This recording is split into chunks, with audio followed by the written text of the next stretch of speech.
Hello, welcome to Will Forge. Or, well, I am Will Forge, and today we will forge. So, let's see. I've got this structure over here we were working on last time. I haven't actually gotten to get into it since yesterday on stream, so like literally nothing is new to show off today. Instead, we're going to get into blocking out this structure. I really kind of liked this shape. That's why I dropped it here. Because the way this flat side is angled toward the base, it kind of gives you this this idea that there's a way in and out over here, potentially, that would lead you into your base. And I really liked the way this accidentally stumbled upon this kind of shape here whenever I was building out that piece over there, and I didn't want to lose it, so we're going to go with a sort of Oni-looking building over here. I think we're going to get it really dark. Maybe even get a, I don't know, maybe we can you make a, let's see if we can make, what do you call it? Sorry, one second. Let me set up chat over here, because I forgot to do that yet. Okay, there we go. Now I can see over here. Oh, not top chat, live chat. There we go. Made that mistake before. Okay, I want to know if you can make decals. What I was going to ask was if you could make decals. Let's see, UNSC. Can you make these dynamic objects? I'll just place literally anything. Here's a black stripe thing. Okay. Static, dynamic, cool. So you can, in fact, make these dynamic objects. Is there an Oni symbol? Let's see, UNSC logo, obviously. Do they have the Oni emblem? Because if not, that's a little bit weird. Yeah, I doubt they do. Because they've got building signage, and they've got UNSC. Darn. Okay, so we won't be able to put an actual Oni symbol on here.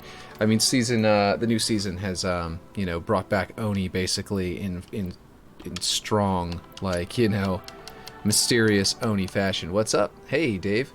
How's it going? Let's see. Oh, you know what we could do, actually? It would be interesting if we numbered these buildings by putting a decal on the outside. Or lettered them. Something to that effect. But yeah, that would be pretty cool. I like that idea. And they've got a large one, so we can, even though you can't change the size, we could at least put... Whew, that's tiny. Oh my god. Yeah, definitely can't number it with that one. But yeah, we can at least number the doorways. But yeah, but welcome to the stream. Let's see. Oh, hey, look at that. We've got points. We got, look at that. Look at that. Everybody loves that one. Everybody loves those little messages that pop up, you know, and let you know whenever you've got something. Okay, so once we have the basic shape of the structure, I can actually build a building under, like a platform underneath it. Or if it's not too low why is it so low resolution that on there? The trim is duplicating correctly, but it looks like the scratches are horribly stretched. But anyway, I was just thinking that I could theoretically do this and be like, yep, there's your platform for the building, and have the building rise up out of this thing because it's such a good shape for it. Anything new discovered except the man cannons? Not by me. I haven't found anything new other than the man cannons. So I don't think that Forge added a whole bunch of new stuff, but you also have to think about the fact that I think they're going to have another small update coming out this season. I don't know if they're going to include anything for Forge in that. I don't know. But we'll see if anything comes out.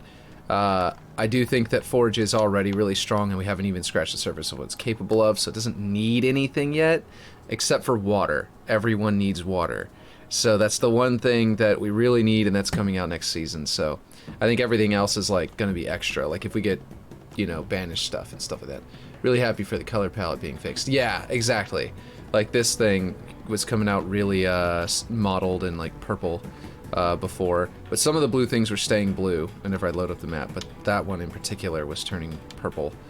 It was kind of weird, but yeah, I agree 100%. I think okay, so yeah, I think like basically from top down I like this shape because it complements the fact that we're gonna have it. Let's build the ramp here actually, so we can actually figure out how we're exiting this building, so we know how we're gonna enter that building. That way we don't build that in the wrong spot, like I had to shift that one over. I wanted these two buildings to be connected, but these two are gonna be separated, and you're gonna have to walk across the ground. And I was thinking about maybe putting a man cannon up here that can launch to that roof.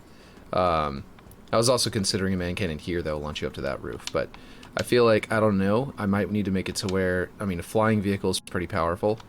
Depending on how far, you know, I'll find out if, what is going on here? Uh-oh. Did they do an object shift? Or the scale got messed up? This is just one piece, but that one is also one of these.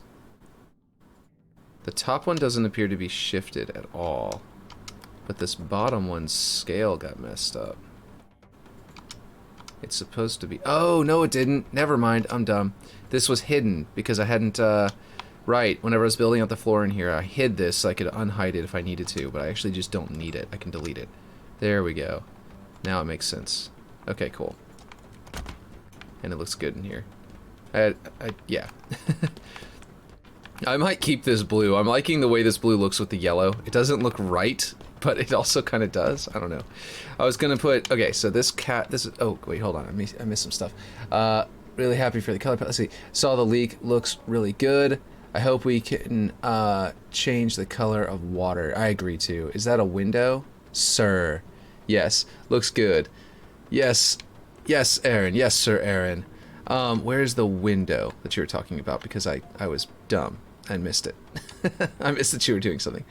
That you were saying something. I forgot which window you're talking about. Or I don't know which window you're talking about. But anyway, yeah, you probably figured it out already, I'm sure. I probably flew through it and saw that it might have been this door. I'm not sure. But anyway, the point is that, yeah, what I was going to say was if you're in here, right, where you thought you messed up. Yeah, I assume you meant this doorway. It did kind of look like a window whenever the floor was there.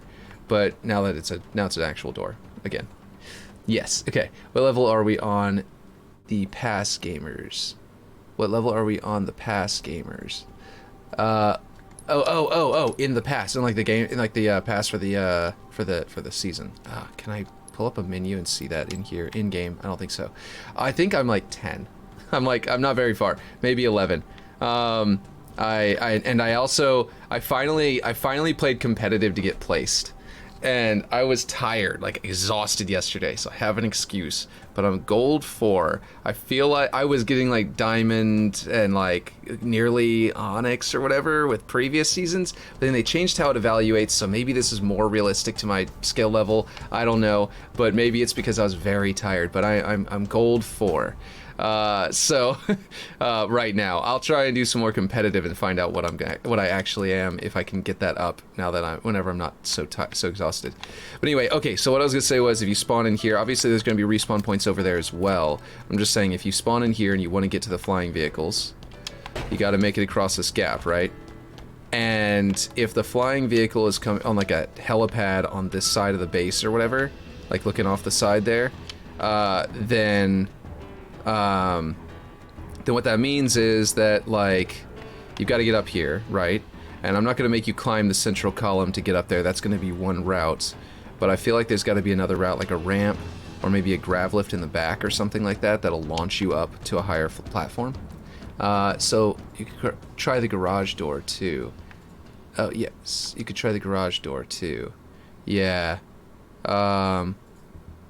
I don't think, by the way, I'm going to script these to open and close. I'm just going to leave these open. I'm about to be 44. Nice. That's fast. Yeah, well, you get 100. You 100%ed God of War in 3 days. What am I talking about? Of course you're at level... You're at 144. Or, I mean, not 140. Of course you're at 44 in, like, 2 days. Because a bulldog has... The building has a UNSC vibe going on. You could try the garage door, too. Let's see. 6 days, not 3 days. Oh, yeah. Oh, okay. Okay. God of War was 6 days. Okay. Well, yeah, that's to be expected, though, I would say. with how fast you are at completing these things. I was trying to get into a Warthog just now, just realized I don't have it set up yet. But yeah. So, okay, so what was I doing? Oh yeah, I was gonna do a staircase over here. It was level 13 this morning. Nice. I feel like, personally, okay, there's this upper point, right? And obviously you're gonna be able to be up here and try and defend, right? But I feel like there needs to be a middle ground. Like, let's see, really quick, I'll throw in a little floor Standard, that'll work. And, oh, my menu. I forgot. I didn't turn these back on after taking the screenshot. So I don't know that I'm rotating at 180 degrees, apparently. Okay, so basically, okay, and we're gonna snap that there and bring it down. Just to show, obviously there'll be a ramp going out to it, and it'll be like, sort of like here.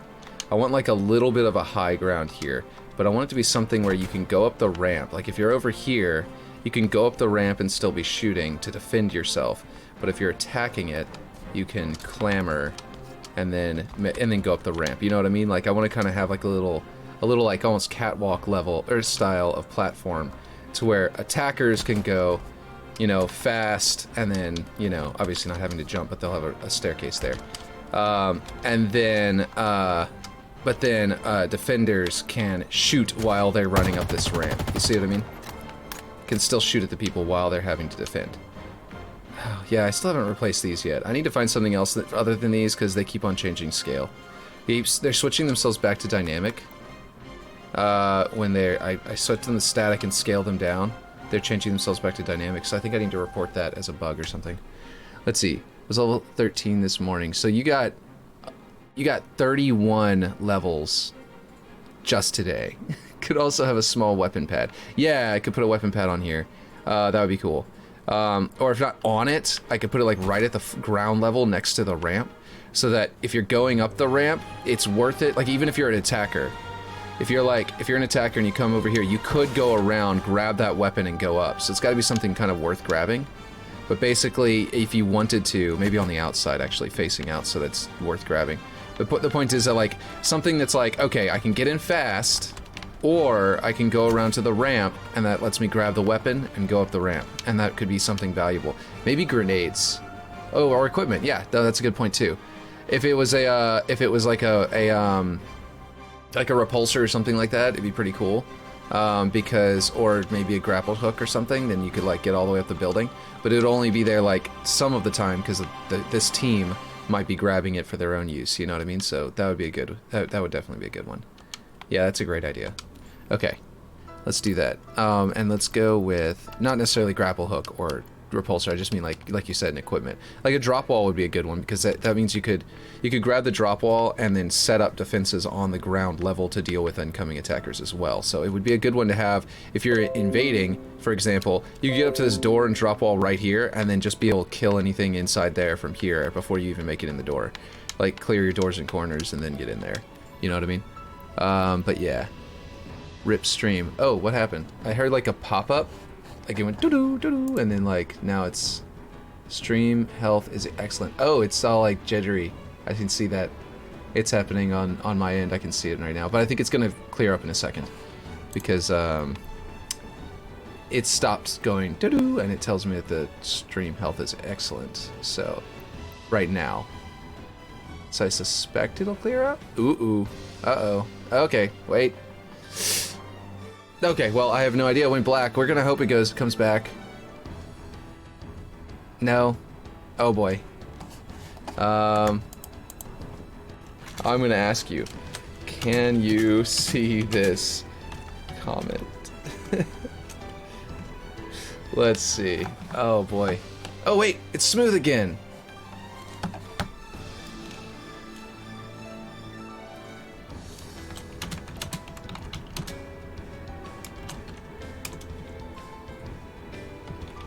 Is it still messing up? Let's ask that. Let's see if you can see that. Okay. Hopefully it's back. I have no idea. Okay, I'm gonna go back to the analytics page and see if anybody's even still here. Looks like it. Yeah, yes. Okay, cool. Okay. That was really weird. Let's see. Slopes. Okay, these are cool for part of a building, but I don't think... for this kind of drop structure, I really like the, you know, these stairs here. I think it's going to be this one, but it's just not low enough to actually see right. Let's see. Yeah. I think that this ramp, if you're ever looking for a ramp that you know is going to match a certain thing, this is about clamber jump height, roughly. It's a little bit smaller than clamber jump height. Your network had a hiccup. Yeah, it definitely did. Definitely appears to have been an issue with my network. Yeah, we'll see. Let's see. I want it to be maybe the same as that. Should I go a little bit thinner? Yeah, I think thinner will look more aesthetically pleasing. To be like, to come up a catwalk that's, you know, whoop, that platform isn't quite lined up. And then come up to a door that's even wider. It's like more receiving. Kind of feels like, yeah, yes, enter through here. You know what I mean? It gives you that kind of effect in a sort of subconscious way. Hopefully. I'm going to use a platform, not this little block. Let's see. I think there's... Is it in bridges? One of these would be cool, I think. Well, actually, these do have those weird pipes on them. It might be a little bit unusual. Why is it not rotating? Like, I clearly have it set to 45, and I'm trying to rotate. I'm going to reset rotation? No. No clue. Let's see. It's not rescaling either. Is this thing set to dynamic somehow? Static, dynamic. Let's see if that'll work. Okay. Weird. Now 44. Can I show you a cool platform piece? It's hidden. That would be cool. I can't seem to get this one to rotate or scale correctly. Did this one get broken? I actually... Uh-oh. This one either. Is my forge broken? Go into antennas. I hope it's not all things, so I have to reboot the game. Okay.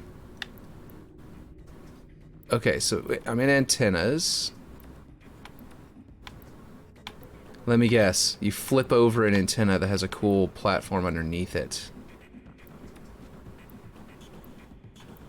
Or something to that effect. And one of them, if you turn it around... Let's see. Is it this one, perhaps? Let's see if it'll even let me rotate. This one would be cool. Let's see. No. Okay. One of them, if you turn it around. It's a thin one. Let's see. I probably have to see from the side so I can actually see what's going on. Oh, is it... Is it this one? Or... this one, maybe? Oh, that one would be cool. Oh, that one's awesome. Is it this one? Because, if you're about to tell me to scale this... would be really freaking cool. That's a cool rooftop. No, you're right. It is a cool... It would make a cooler rooftop, yeah. It's like this, or even a ceiling inside of a structure. In fact, hold on. Before I do anything, I want to see what this looks like in here as part of this, because this could be really cool. I think you've just found a... Why is this not rotating all of a sudden? What the heck? It's refusing to rotate again. What is wrong with my rotation? Why does it keep breaking? So if I scale an object, does it suddenly not want to rotate? Okay, that was weird.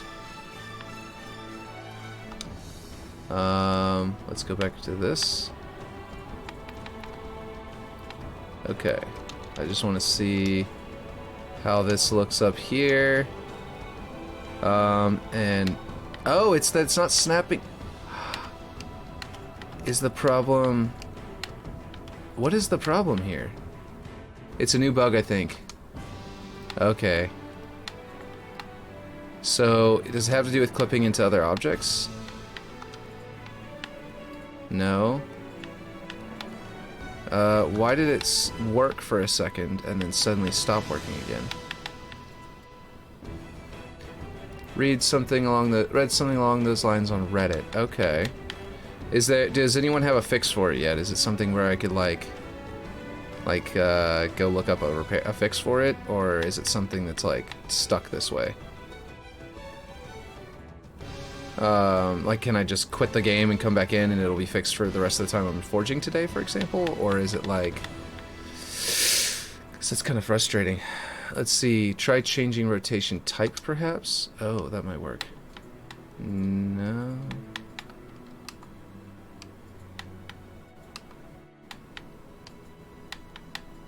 The rotation location, what is it? Rotation point, the pivot point. Yeah, the pivot point is not working, and the rotation type isn't working, and different snapping doesn't work. Let me turn off the snapping. Okay, snapping is probably what's broken. It looks like. Because if I turn off snapping, I can do it this way.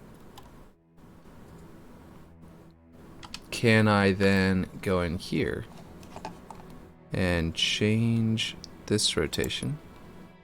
You have something dynamic or a weapon vehicle inside. Try outside. Oh, okay. I think I know what you're going for. Yeah, there's a warthog in there. It's probably, yeah. Wait, hold on. Let me try it with a snapping. Yeah, it looks like it is working. Nope, wait, it's not.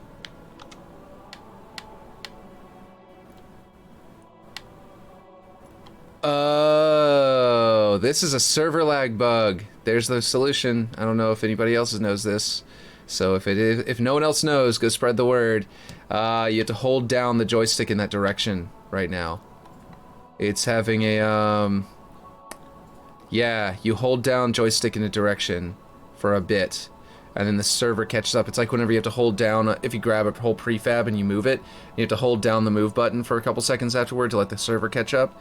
You have to hold down the rotation now to let the server catch up. Okay, but not all the time. It was working most of the time. So it's probably the same network thing that caused my stream to get affected was probably causing this one as well. And that's probably what just happened. Let's see. So that's interesting. So if I hold down to the right, it eventually goes click. There we go, and that's the correct angle that I was going for.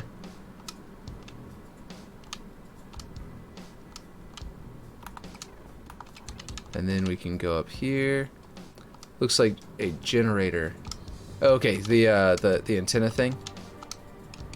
I will go to that one then. Okay, so this looks pretty cool.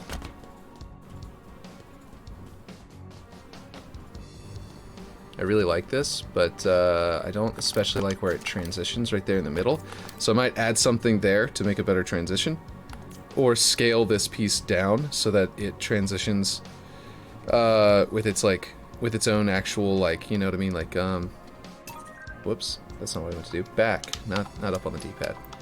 Put an orange or blue light inside. That would be cool. Okay, so if I do something like this, then I get that square transition and then the round one on top of it. Oh, it's got a weird glow up here. That'll actually make it glow up here now I think about it. This is emissive, so whenever I bake lighting, it'll bounce off of this, which will have a reflective, you know, reflective nature, which means you'll look up at it and it'll glow orange right there, which will be kind of cool. This also makes the lights feel a little bit less stretched because I had extended this thing up. What do you guys think? Looking good? Put a round column inside, then it would fit. That is true, I could put a round column up there. What do you think about this though, instead of doing a round column? Because I'm liking this. Obviously I can change colors on this too. Let's do that. Let's see what this can do. But yeah, a round one at the top there would definitely do the trick. Like I could theoretically go do the orange object, I mean. Yeah. Like inside the orange object. Yeah. I see what you mean. So I've got this, so if I set that to blue, it'll make this clipping kind of seem a little less weird because it will, you know, it'll add that blue stripe to the vertical blue. It'll definitely fit a little bit better. Let's see. With the banished crating texture. The orange object, I mean, with the banished crating texture. Okay, so you... Okay. Are you talking about this thing? Or are you talking about the thing that you were telling me to place outside, by the way? Let's see. Or what the name is. I'm not sure what you're saying, to be honest. I'm losing track of what you're talking about. Yes. Okay. Yeah. The thing out. This thing right here, or are you talking about the thing that's outside? Is what I was asking. But yeah. Okay. So actually, since the colors are all better now, it's going to be easier to find the correct blue. So that might be good, useful. Some things are still coming out purple when they shouldn't be. Let's see. I could also go and pick that. Is the yellow that I've got here. Which I don't want to be metal if it's going to be painted yellow. What do you guys think about that? Does that look kind of dumb or good? Because like basically the paint is not glossy, so I don't want it to be glossy. I don't want it to be the metal texture. The sheen also will be coming off of there, so that's going to be cool. That looks a lot more interesting up there where it transitioned. Where it transitions into that roof. But you were saying basically replace this with a round column instead of a square one. The reason I chose square, by the way, is because it gives you the idea that you deposit the, you know, the fusion coils here. And that way you've got 4 kind of distinct locations. And what I'm actually going to do is, is to give an idea of what it would look like in the end if I do this. Is I would go, wait, where is it? Oh, I went down instead of up. It's no? Wait, what? One object. Can this thing not have a region around it? Can't all objects be area monitors? Can't pretty much all objects do that? I guess not. Weird. Okay. No, it's better square. Did not see that piece up there. Yeah. Oh, okay, cool. Maybe too much. Is what you're saying. Okay. I gotcha. I'm back on track now. Okay, so I'm gonna come out here and stop placing that thing that you just showed me, basically, and find the thing that you're actually trying to find for me. Or point out to me. You said is it this? This is a radar dish. I wanted to put this on a roof at some point. Let's see. You said a flat piece. You said it's a super flat one or something? I'm gonna have to have you explain again, because I don't know. Just while I wait for you to reply, because there's a delay on the YouTube chat. I'm gonna do this and see what this looks like, because I want to see what this looks like large. And that could make for some really cool, like that looks like a banished emblem, or the Triforce.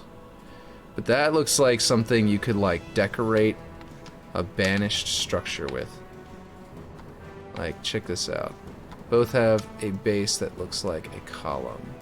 Okay, there are 2 thin, long ones, and both of them have a base that look like a column. Just imagine this on the wall in a banished base. You know? And then like colored all gold or something like that, or maybe red and dark gray. You have to scale the Z size way up. Okay, so let me actually try. What is happening now? It's not creating a example.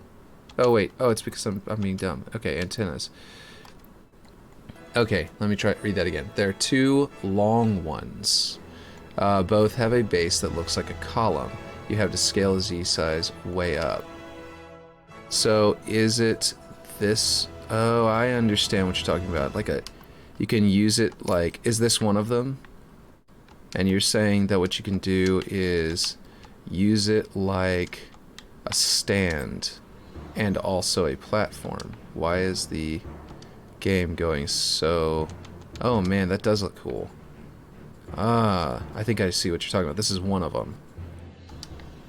And then you can grab it this way, scale it that way, and you've got a really kick-ass column holding the thing up. Okay. Why is my resolution so low? It's also like it wasn't creating display images, you know, like okay, so this one would also be one, or is it a different one? This one is, yeah, very cool as well. It's like pipes. So if you put that in the ground, you can use it as a stand, and it's got a little device on it and everything. You could like put it to where the that base is there. It's got cables and everything. That does look really cool as well. Awesome. Okay. Oh, what the heck?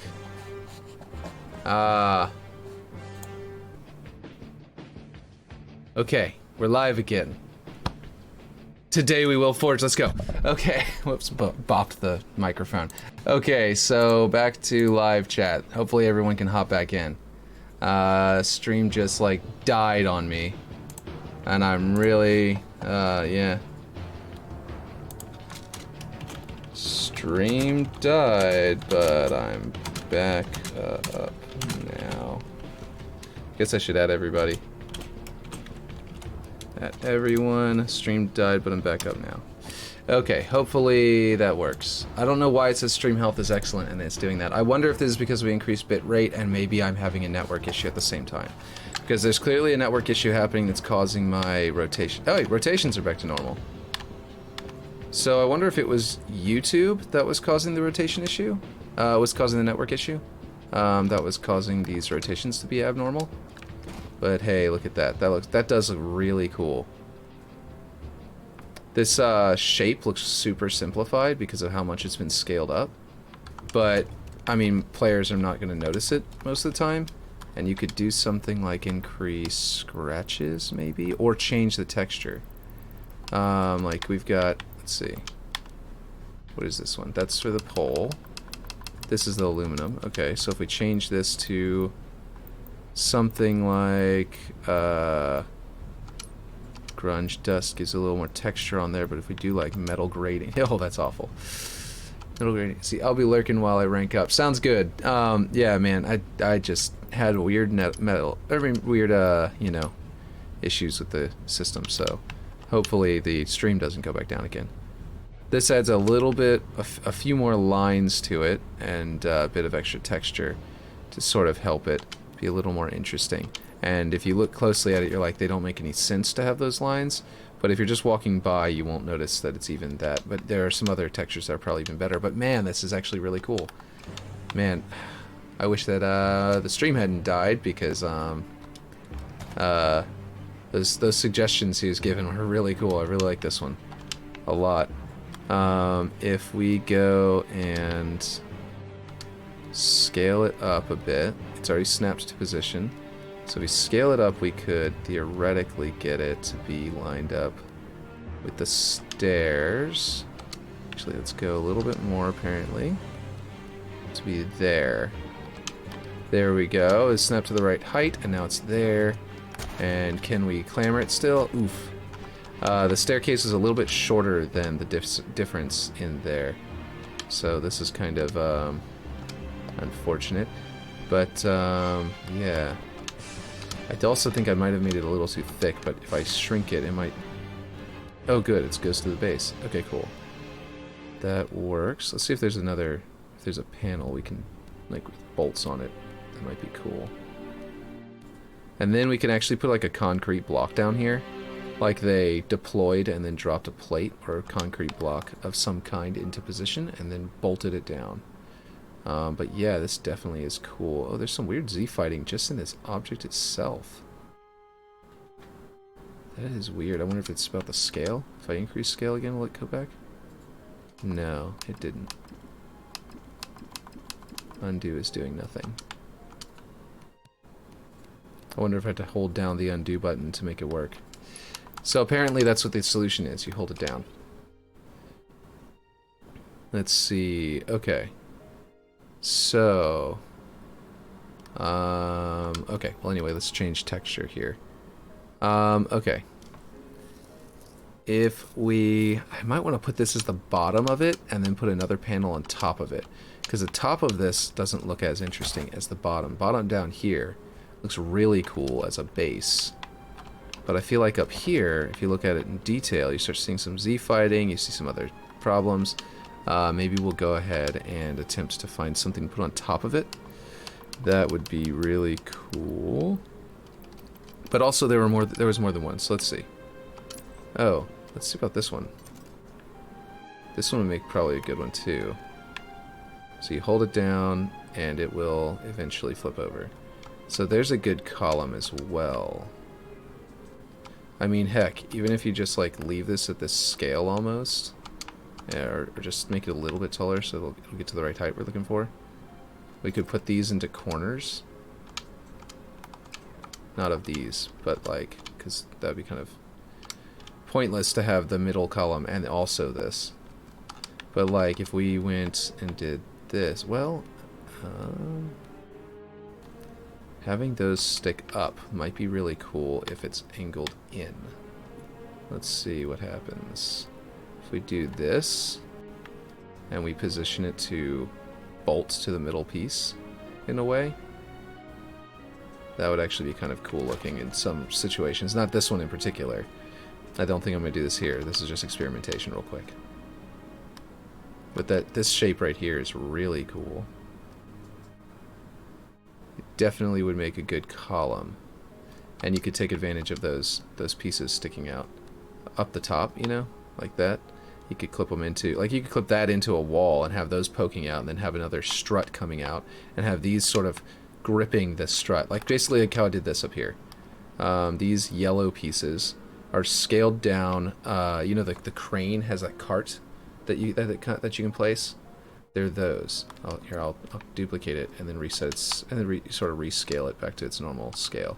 So basically, it is one of these carts that you can find in there, which are really cool. And I just use it as a brace, so that whenever you look up at it, it looks like that right there, that support bracket is sort of like, it's not just a brace, it's like it's got these little circles in it to where it looks like wheels, and it looks like this piece could theoretically ride up and down on here to sort of control this giant doorway to open and close.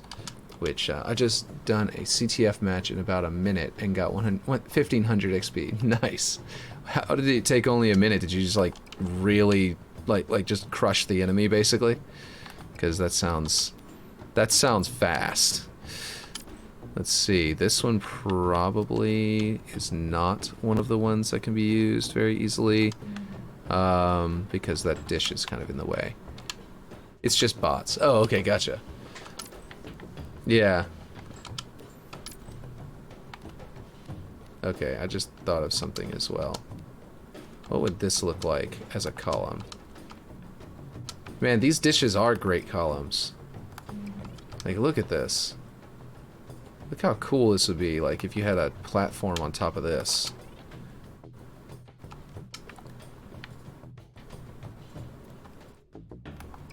Man, that'd be cool. Or like, you put this as a foot. It almost looks like an AT-AT's foot. But you put this as a foot, and then you joint something coming out of that piece. You know, like one of these or something. And you can just like, whoop.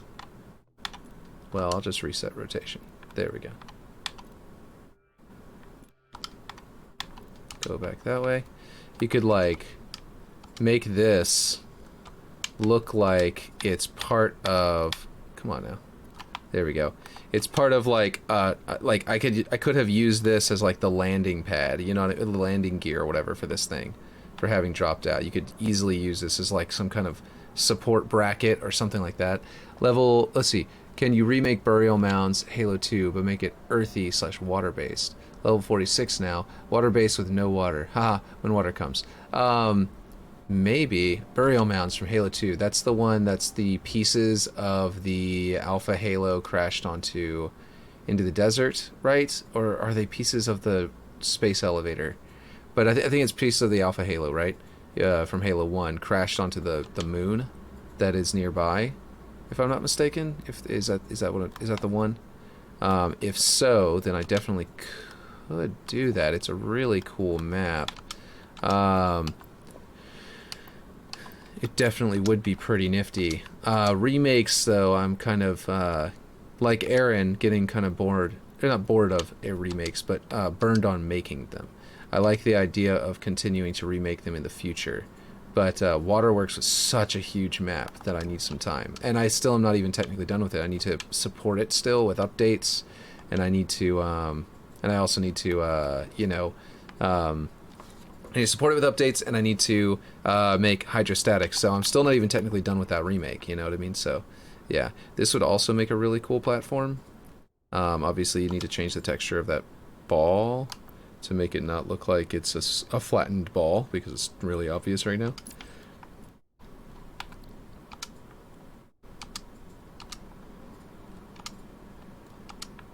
I think I need to rescale this in all directions instead of just the two. This could be something cool. The way that it's sort of like framed and stuff like that, it could be something that you poke out of something else as a platform, especially if you were doing some kind of parkour map or something like that. Like you could position that like that and make it look like something that kind of like folded out. I don't know why it flattened so much. It didn't scale in all directions the same way. There we go. Like a mechanical piece that came out and folded out and gave you like a little platform to like, you know, hop on. Would be pretty cool. I don't think I'm going to use it here. But yeah, let's see. After the destruction of Installation 04, the Heretics used it as a surrogate and stand-in base. That's right. Another CTF match completed. 600 experience from me. Nice.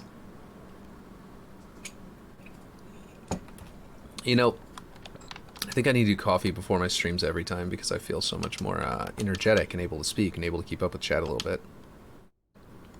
And I had been forgetting to do my coffee like every single day all week until after the stream was over. And I was like starting to get really burned on that. Okay, so basically we've got a bunch of cool ideas. Another one could be, actually, look at this. This wouldn't be bad. This would be kind of cool, actually. What if we did this? Huh. That might be cool. Obviously, this column would go away. This would give us very detailed columns with cross braces in a very realistic, like, we had to construct this as soon as we landed kind of way. All while being one piece, so very inexpensive. That is not bad at all. I like that a lot. This platform is really cool, but that central column now seems like superfluous. So I think that we're going to go with this for this building. So even though we didn't go with the specific column that that he was suggesting, it's at least we are getting, you know, we're doing something from that list that he pointed out was so good. And I thoroughly agree. Didn't realize, though, this one could be a good one. Where is it? Here we go. If you bring this down in a similar fashion, you could make a reverse tripod sort of effect. Why is it not scaling? Oh, it is. It's just slow. There we go. You could make a reverse tripod look. Which could theoretically be used to make something cool, although it kind of looks like it's an upside down tripod. So it would be really hard to figure out a way to make that not look like an upside down tripod. It might look good as something for like a banished base or something where it's supposed to look weird. Otherwise you can just put any building on top of this and eat up this thing.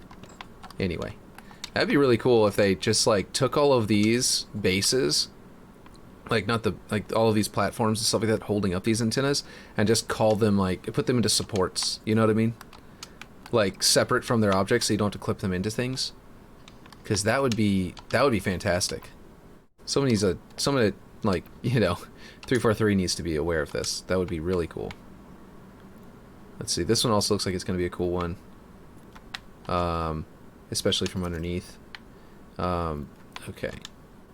So basically, yeah, just hold down the button and it will eventually load.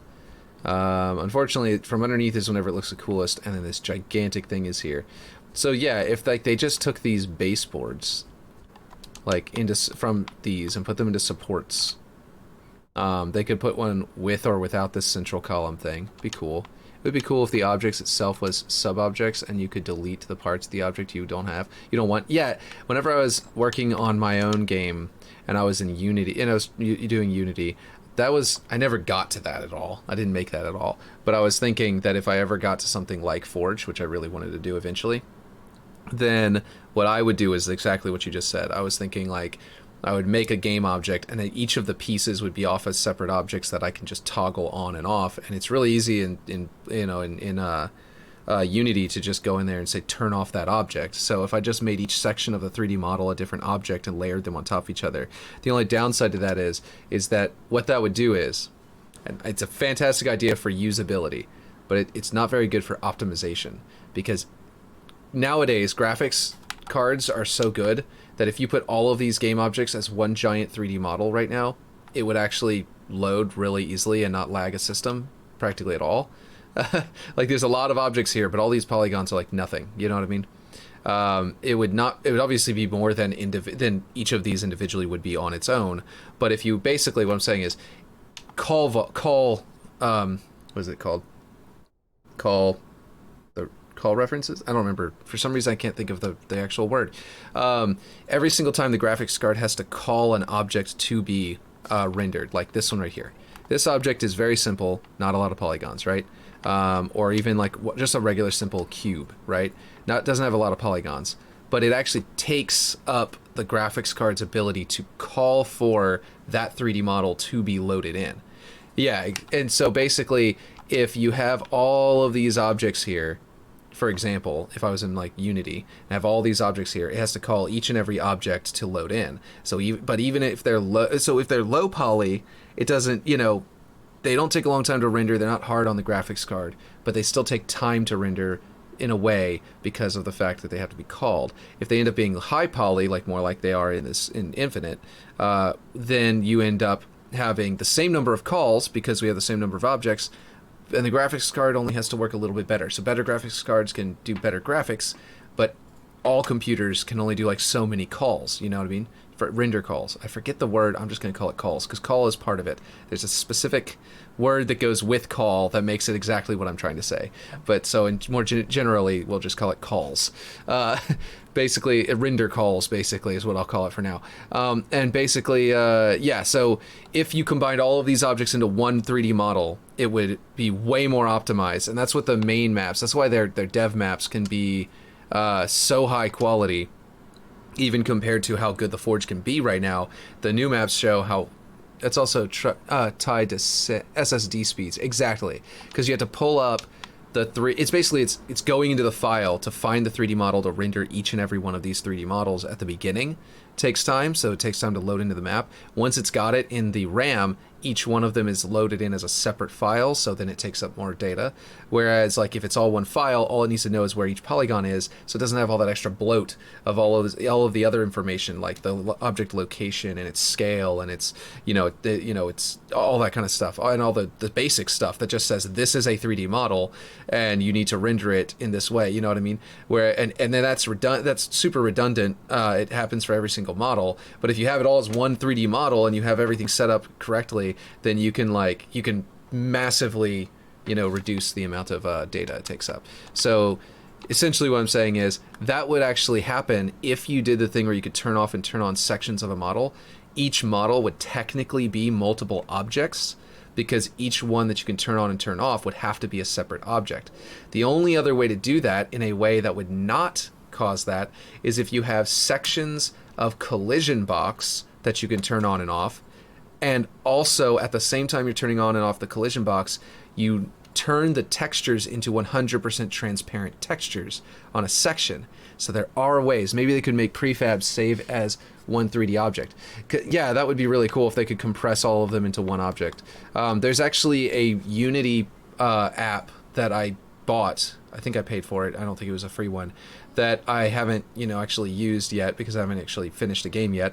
But there's a app that I got, or like an add-on that I bought off the Unity asset store that actually does that. It will unify a bunch of objects into one object and make it render much faster.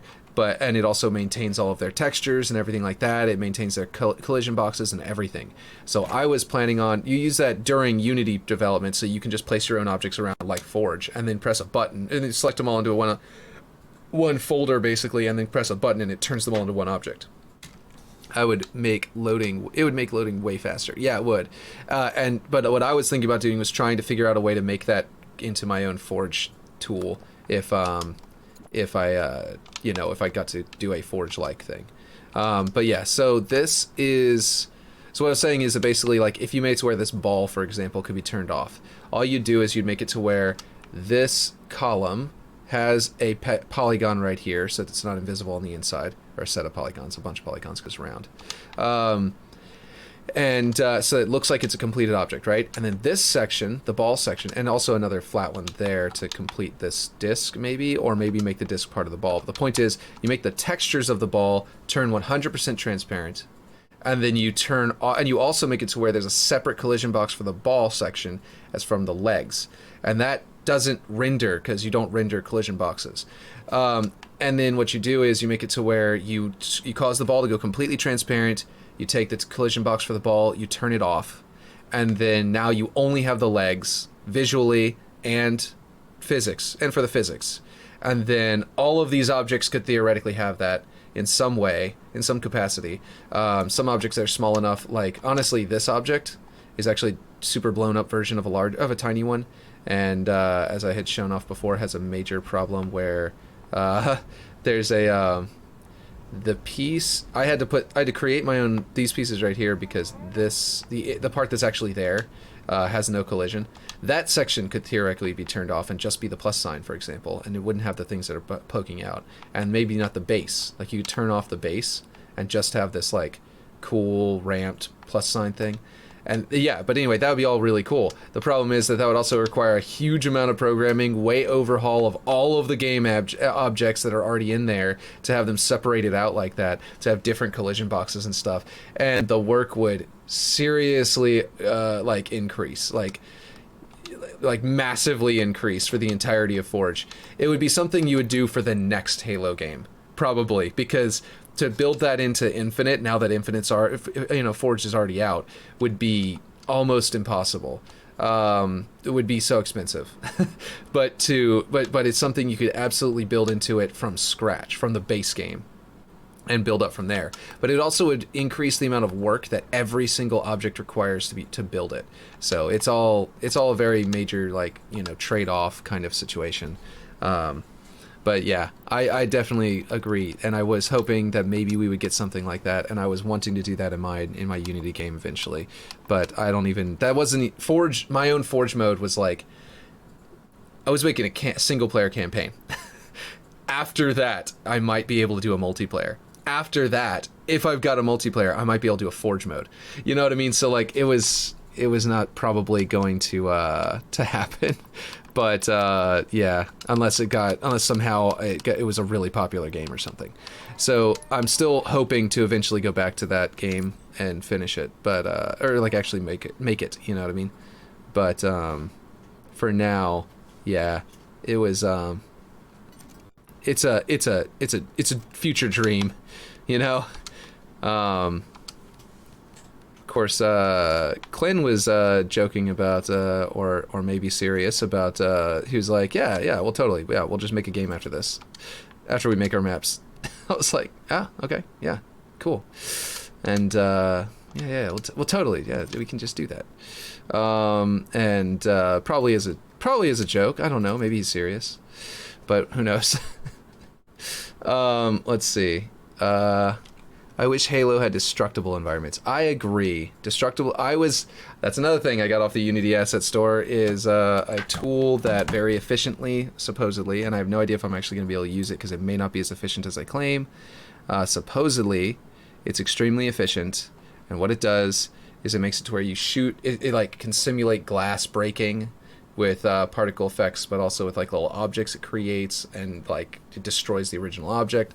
It can make stone crumble and stuff like that, but I don't know how efficient it actually is. I'd have to figure that out by actually, trying to make something using it, because I haven't actually gotten to use it yet. It's kind of like definitely a thing I want to use. I think my license for those is technically for only one person, though, so I'm pretty sure that if, for example, Clint and I got together and started doing it, he would also have to buy all of the same assets, because you actually do have to have a separate license per person. If you make a game, I'm being creative director. So not only was I trying to create a game, but I have written up documents for lore and writing and like weapons and stuff like that I've created that would be not just fun to like really fun to use, and also yeah, you can get inside these and everything. This is so cool. The collision boxes are so precise. I'm putting that disc in the middle because I'm going to put a little object in there, maybe a like a bunch of crates or something. Like this became a storage spot, you know what I mean? Something like that. Maybe not. It doesn't make any sense to turn that into a storage spot if you've got these giant beams. So maybe I'll put something like a water tank or something that you wouldn't take out. You'd fill it up and empty it. I want to create a Battlefield/Halo hybrid game. That would be pretty cool. I wanted, if I go into the details of what I wanted, we'd be here all day of what I was planning. So this platform is good, but I think I want actually to do I want something that's more like wire mesh. Hold on. I want a gate. Let's see. Accents. Is it city props, crate, destructible, fences? I want a fence to be my flooring. Is there one that's actually more similar all the way around? Because this looks like it's got a thicker top and a thinner bottom, which means it's not going to be exactly perfect. Could theoretically work like this. Okay, let's see. Well, this, nope, it's scaling in all directions. Whoops, let's just turn that off. Let's see. Yeah, I have, geez, like my explanation for what my game would be like would take all day, and I don't know if I want to give out all of my ideas because who knows who's watching, and I don't want to just like, you know, if I make it as an indie dev, if I can make it as an indie dev, that would be amazing. If I can't, then and if I make it to where like, if someone like, basically, if unlike the Forge maps where I'm like anyone can just steal the ideas, I feel a little bit more like protective of my ideas for my game, for my own game, because I'm a little bit like, you know, I wouldn't want someone to come in, and I wouldn't want 343 to be watching this at some point or something like that because it's a Halo thing, and then go, yeah, that sounds like a great idea. We're gonna do it before he can finish. What the heck? How did I select this? Oh, okay, I deselected or something at some point. You know what I mean? Like their ability to make stuff is so much faster because they're a real, you know, an official developer that like a you know, an Xbox official developer, that it would be very, very, you know, I would never be able to beat them if they started trying to make it. You know what I mean? But if I make it first, then I don't mind them copying, and I would love to see all that stuff put into Halo. So it's not a big deal. You know what I mean? I don't know. It's hard to say if it's even like something to worry about because everyone's going to copy everybody eventually anyway. But yeah, I don't know. What do you guys think? What do you guys think about the fact that about the fact that video game companies just copy each other all the time? And it's never original content. It seems like. Let's see, is that centered correctly? So this is not exactly what I want, because while I do want this sort of catwalk effect, it feels too thin. Like a Spartan would push right through that. So instead, what I can do is rotate this here and snap this to here, which would be cool if I, you know, if I wanted to go a little bit higher maybe, and then snap it to there, it'd be even cooler. And then I could theoretically on one side put this mesh in, one of these, the regular chain link fence, and then scale it correctly. And then we could have a really cool, oh wait, it goes up and down at the same time. I really wish they just didn't do that, you know? The scaling in both directions at the same time. The pivot point being in the middle for scaling is a problem. It should be at one end. But I guess I understand. It's not really a problem, I just realized. Because what it does is it makes it to where whenever you scale... Oh boy, YouTube is not receiving enough video to maintain smooth streaming. That's unfortunate. I was just talking about the game I was working on, and we were having some good conversation there. I was enjoying.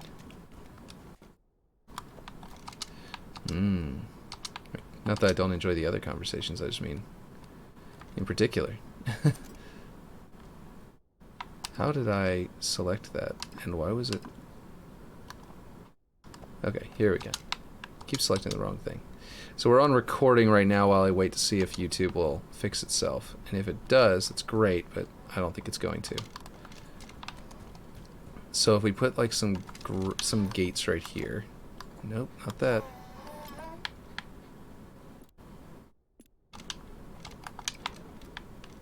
It would be really cool. Let's put that right in the middle, so whenever we scale it out to the sides, we can make it touch both sides at the same time. There we go. Alright, so that's really cool, but anyway, the other thing we need to do is put something underneath this grating to make it feel more sturdy, and we have support sections.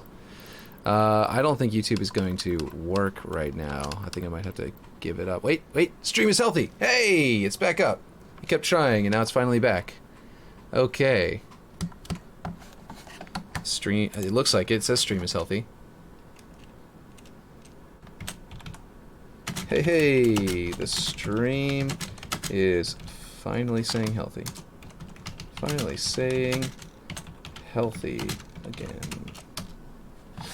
Okay, so I don't know if you guys are still here or not, but it says excellent connection now. Oh, let me hit live on here. Okay, cool. It's showing me what's actually happening now. Looks smooth. If you guys are in the chat still, then that's awesome. If not, oh, you know what? Music stopped. Let's do that. Where's the music? Nope. Nope. Hey, that's some other person's random video. Oh, I moved it over here. There we go. Let's get some ODST going. Here, we'll go to the menagerie since we got YouTube back up. I think my audio is low. There we go. Okay. FX gameplay. Okay, what I was about to do is going to structures, supports. No, I think it actually is accents and then supports. There we go. Signs, supports, and there's one in here that I really like that I've always wanted to get to use, and I haven't been able to yet. That I've been waiting for. It's something like this, but it's not that one. It's the square one. It's like an X? Oh, maybe it's not in here. Must be in like where I was before, in structures. Maybe it's in beams? No? Bridges, columns, cover, doors, floors, slopes, walls. Do you guys know where that one is? We're back up. I hope everybody's still here. Because, yeah. Very, very unlikely, but who knows. I bet they're going to rearrange these, because this is, I don't know, it feels very, I don't know, like, out of order. Like, it's like a very loose, kind of almost bad order. Let's see, 400, garbage, glass, missiles, panels, pipes, railings, rubble. I think it must be, if it's not in supports, it must be in UNSC. There's one that's like an X-shaped cross support, I thought. I could theoretically use this, but let's keep looking just in case I can find it. Conduit cover. Where is that thing? Real quick, I wonder what happens if you scale this all the way down till it's flat, so you can kind of just like make a platform out of it. And then like... Whoop, that's not what I meant to do. Although that kind of looks cool, like a treasure chest shaped, like desk. Maybe it's got, maybe these lights on the sides are hologram projectors. Ooh, now it looks like a medical bed. Interesting. Very interesting. Huh. I might make a medical room. Let's see. But we're back up with excellent connection, it says.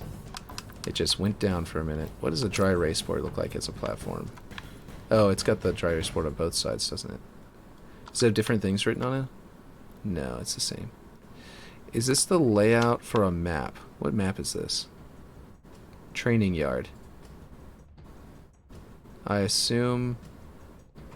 Yeah, this is live fire, I think.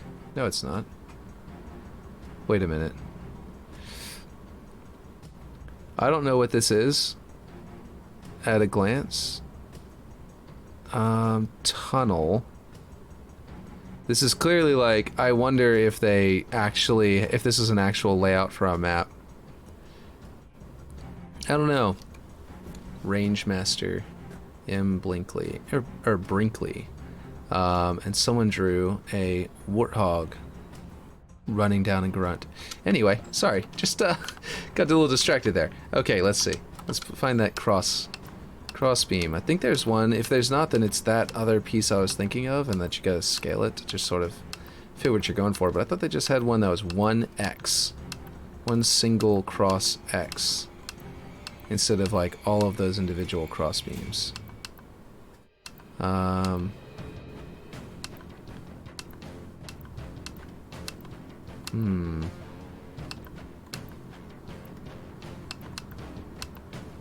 Maybe. Trim beam. I don't think I ever looked at these for more than a second. I probably went right past them. That's actually kind of a cool shape there. That could be really useful for mechanical structures. Like, basically... Oh man, that could be a ladder. What? How did I not see this? In my waterworks map. This is literally just like the ladders from classic Halo. What? It's got the little angled piece there. This is so much simpler. Look at that. It's just a... Okay, if you're making, if you're ever making something like, boarding action, which I was thinking of, I was hoping to make eventually, use this as the ladders on boarding action. It looks exactly like the UNSC ladders from Halo 1. Like, seriously, it's like identical. The depth is wrong, like these sidewalls should come out farther, but if that's a problem, you can just build new sidewalls that poke out farther the way that I did it on Waterworks. But, like, and use these sort of slopes, how it kind of comes in there and then it changes direction. Like the, here, look, I'll show you. Visually on the texture, it kind of changes direction here with like with normals mapping, and if you just clip it into there, right there at that point on the texture, and then right at there, or right at this point right here, or maybe right at that corner right there, then you could just make it work perfectly and just build your own. Man, oh, here it is. This is the piece I was looking for. Right after that, at least we found that piece. That was interesting. So then you flip it over. So that actually we don't want the flat side up. We want probably the more detailed, cool-looking side toward the top. And then we center it so that you're looking down into it. Actually, no, we do want it flat top. Yeah. Whoa, it worked nice from over here, and then suddenly, yeah. Level 50. Oh, nice. That's crazy. Are you using any XP boosts, by the way? Or are you just going straight for it?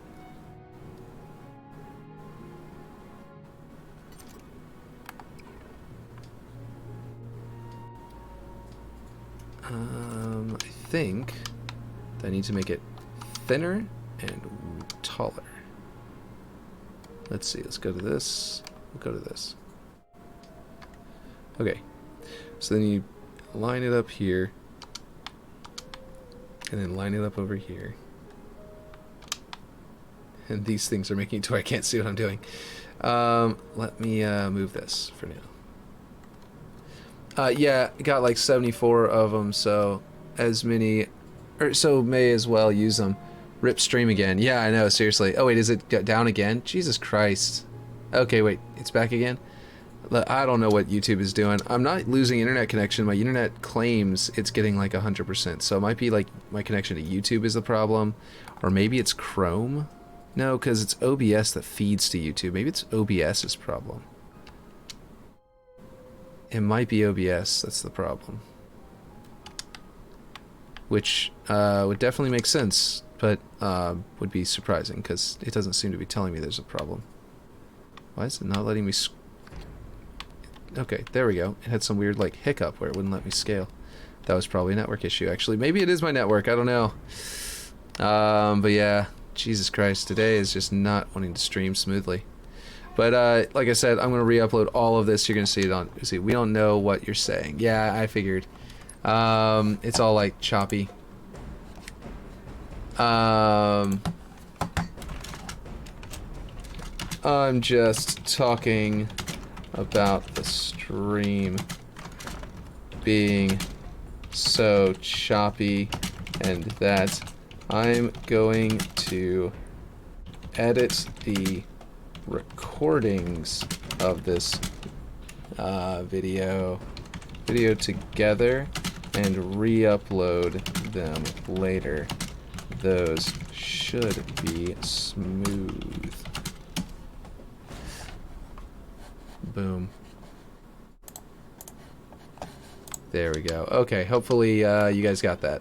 Or if you come back from, you know, if you leave and come back, you may see that at least. Okay, let's snap this back to position. And now we need to get the height of everything correctly again. Okay, we gotta correct it all again and make sure it's touching. Whoops, I just deselected all. I hit the button. I really could just hold down the button and select everything here. Okay, cool. And then we need to raise it. We need to turn off magnets and raise it. We should probably just use mouse and keyboard. Actually, that looks good. Because it's putting the platform right at the bottom of that. Actually, no. We need to go a little bit higher. I can't imagine that they would have that there. Actually, you know what? Do we want the grading to be a little different? Like the panel here maybe needs to be raised up to here and then lowered back down just a hair and scaled so that it doesn't clip completely. That's not what I wanted. Undo this. Okay, snap. Okay, hold on. Snap that there. Okay. Turn off magnets, and now we can drag it back up to the top. Clip it back down so it just doesn't go through the grating enough for us to, you know, we want to be able to see that. And then we'll go to 5 to bring this in so we can see this metal layer here. It's really cool. And then we're gonna bring and select this. Why is it not letting me? Oh, right, because I'm in move. Select, no. This, and then bring it all down again. Okay. There we go. And then bring it back out, select, come on, this, yep, and then move the whole thing up again. And we need to move our camera. So if you guys say anything in chat, I don't know if you can hear right now, but if you guys say anything in chat while the stream is going crazy, like if you just wanted to talk about something, then I'll reply to it for sure, and it'll just be up in the YouTube video that I have to upload later. So even if you can't hear what I'm saying right away, I can reply. It just won't be in here.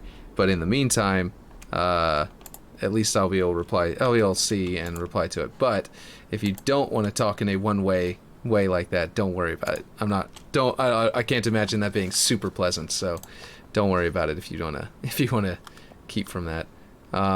Let's see, I think I need to move this over here. That'd be super one-sided.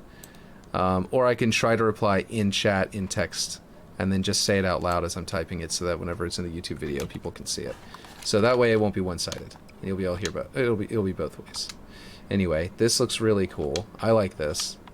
It looks like a very reinforced, you know, grading here now. And it looks like something that someone cobbled together outside as an assembly that they have to do after the pod drops. You know what I mean? That they roll out, you know, and put together really quickly. And that's going to be pretty cool. And then we're going to center that on the top of that there. And that would bring us down to there. So maybe I need a longer one. Should I actually go both ways? Should I make one of them come out the front and one of them come out the back? Like I was saying before, like, if you're defending it, you can just go up the ramp. But I could theoretically do both. I could make it to where, like, if you're over here, it just makes more sense to jump up. I'm going to put crates there to make it as a path that you can actually, like, go. Whoops. And this is going to have some, like... One of the problems is that I actually need to fix now. I just realized. I really need to fix this, like, right now. Because I just realized I've been messing up this entire time.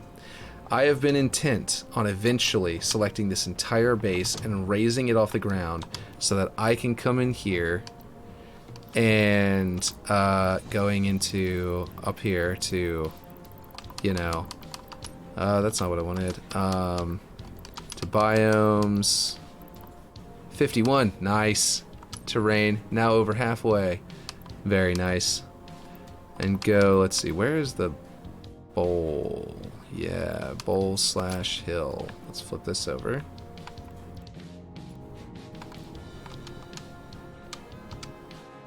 Next match is 52. Nice. We're going to do this kind, actually, and we're going to scale it up. And we're going to bring it down all the way to make it like a crater. Not that far. Now we're going to change it to look like the rocks, which I have no idea which ones those are, but we're going to try and make it match that gray rock. So, stone, maybe? Rock A. Oh, this is already rock A. Rock B. And then dirt needs to be changed to a rock of some kind. Rock, bedrock. Okay, bedrock is probably the way to go. Very jagged looking broken rocks with a gray kind of color to it. Like what you see in this map. I'm actually going to turn this one into sand. Let's see, sand coarse. Okay, I think this is on the bottom half. This is on the sides, isn't it? No, yeah, this is on the other side. Okay, we need to do, which one is this one? Okay, this is in here. Let's do sand here. Sand coarse. Sand hard, and we will go no color because it's still set to gray. Okay, we need to find one that is the same color sand as the ground outside. Or actually, it might even be a little bit burned. Next match is 52. You are just power leveling through this thing. Let's see, we want something a little bit like the sand that is this map. That is way too wrong. Let's see. Sort of a nice... It's almost this, but I think we need to bring down the intensity to make it a little less peach and a little more...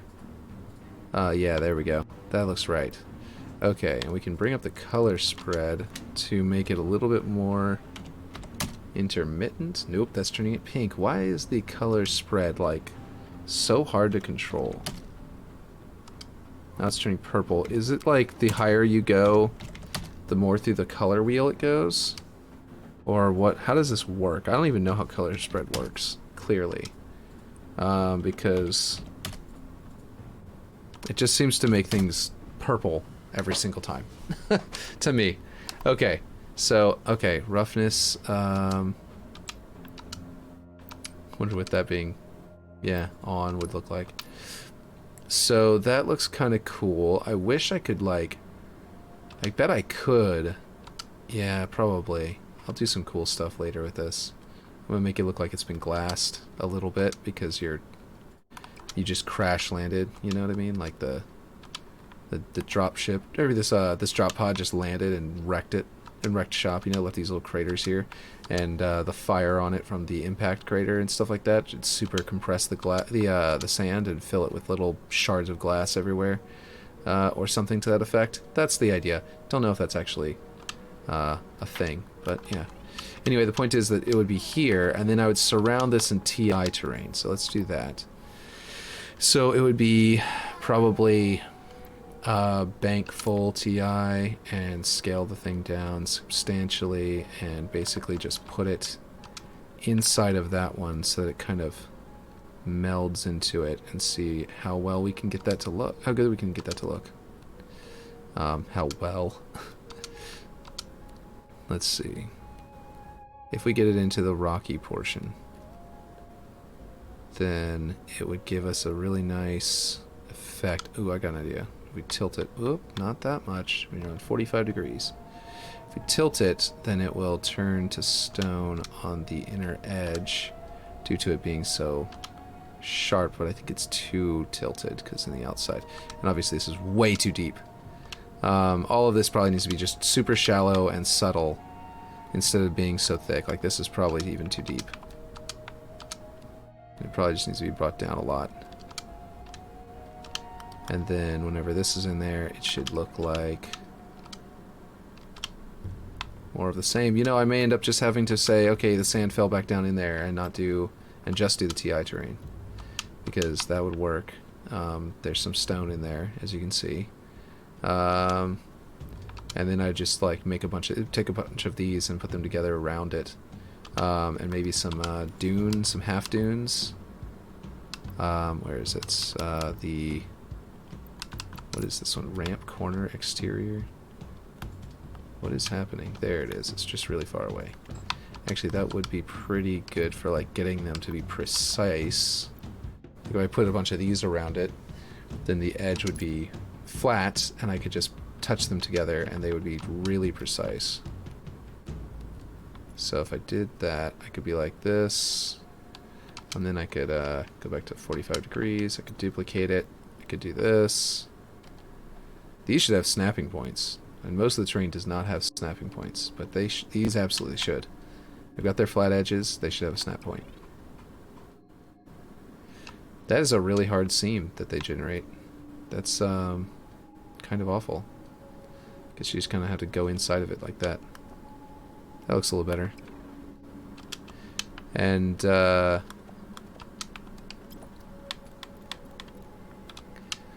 man, I didn't think about this, but like golf hole, look at that. You could very much, you wouldn't put a golf hole in the middle of the sand, but yeah, this is how you would make a golf hole if you wanted to play golf. If you wanted to like actually place the golf ball and get a hammer and stuff like that. But yeah. So basically something like this would work. Almost 53. Nice. You're just power leveling. Just destroying the game.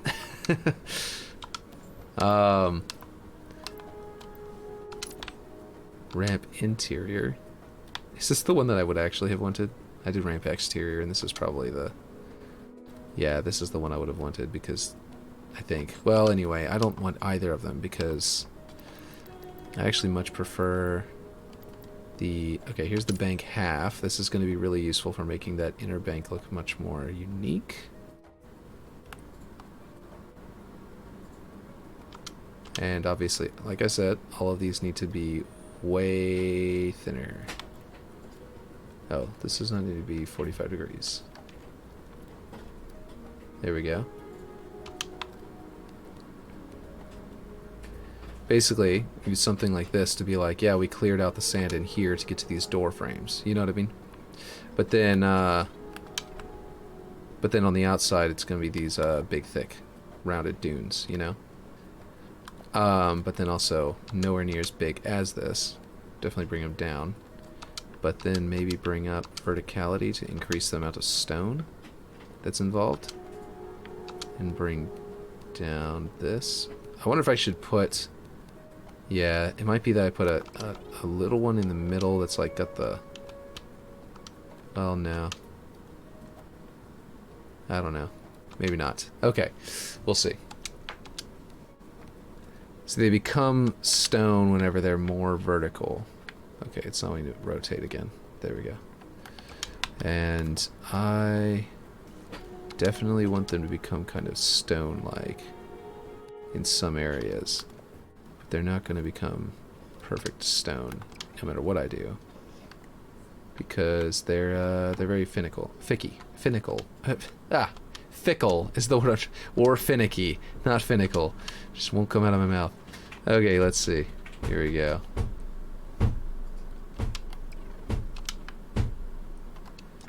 So not this, but something to this effect. Not exactly like this. The point is that I need to find... The idea here that I was doing right now is attempting to find the right height for these so that whenever I go to move it up, I already have an idea of what looks natural.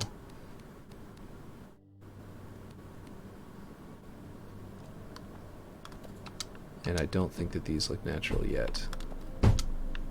And my kids are banging on that door for some reason. Guys, what's up? Oh, it's my son. He likes to bang on everything anyway. Let's see. I'm gonna go have to get them. Go take care of him. I don't know what he wants. They've already eaten today, so... Well, maybe he wants more, but... Let's see.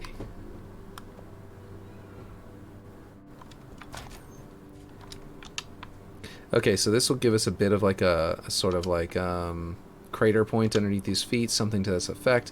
This gets me a decent height. I feel like driving up underneath the base, I want it to be possible, but I want it to actually be a place you can use as like trenches to defend yourself. Let's go ahead and drive over there and see what this is like. Forgot to remove this hill, so we're gonna hit it first. So this hill would not protect you from a gun turret on a Warthog. I still need to replace those and find something new for the engine, because those are just keep on switching back to dynamic objects on their own. So the Warthog would definitely plow right over these hills, but a Ghost would have trouble shooting past them. The tank would be able to shoot right over them too. So it's like UNSC vehicles would be really good against this hill. And over this hill, but I think the let's see what vehicles we have available that I have already spawned in, so I don't have to go finding a new one. We'll go through here to get into this middle platform. I know there's a chopper here. Chopper will be cool hitting those slopes, but in the meantime, let's see if you can shoot past this. This is, of course, not the correct chopper, but yeah. Yeah, you can pretty much get over these with currently. With some crates down here, it won't be as big of a deal, but yeah.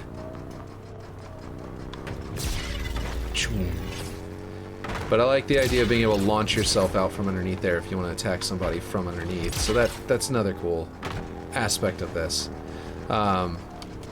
But yeah, basically I want to raise them up, but they don't have to raise them up too much. I just need to raise them up enough that they look like they're embedded into the ground, you know?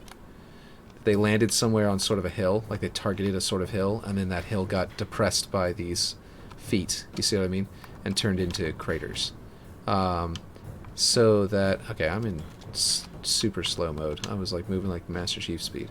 Okay, which means I'll have to raise that up, which is one of the problems and one of the reasons I was like, oh, I really have been messing up because I completely rebuilt that thing and have not reset this, which means this bridge will be the wrong height, which means I'll have to change that. Yeah, we're gonna have to do a bunch of adjustments now. It also means this thing's height is gonna be different. I was gonna put it on a bit of a hill, so that they can so that we can get that looking good. And also so that this is going down onto some actual hill.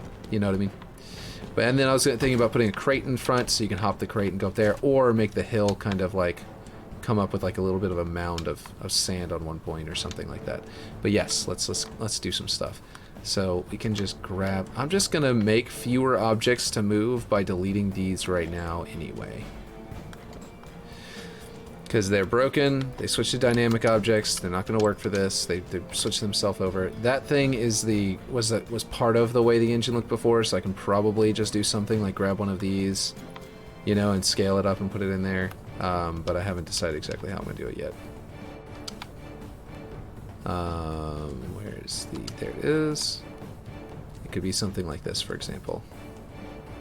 Just a loose little throw together.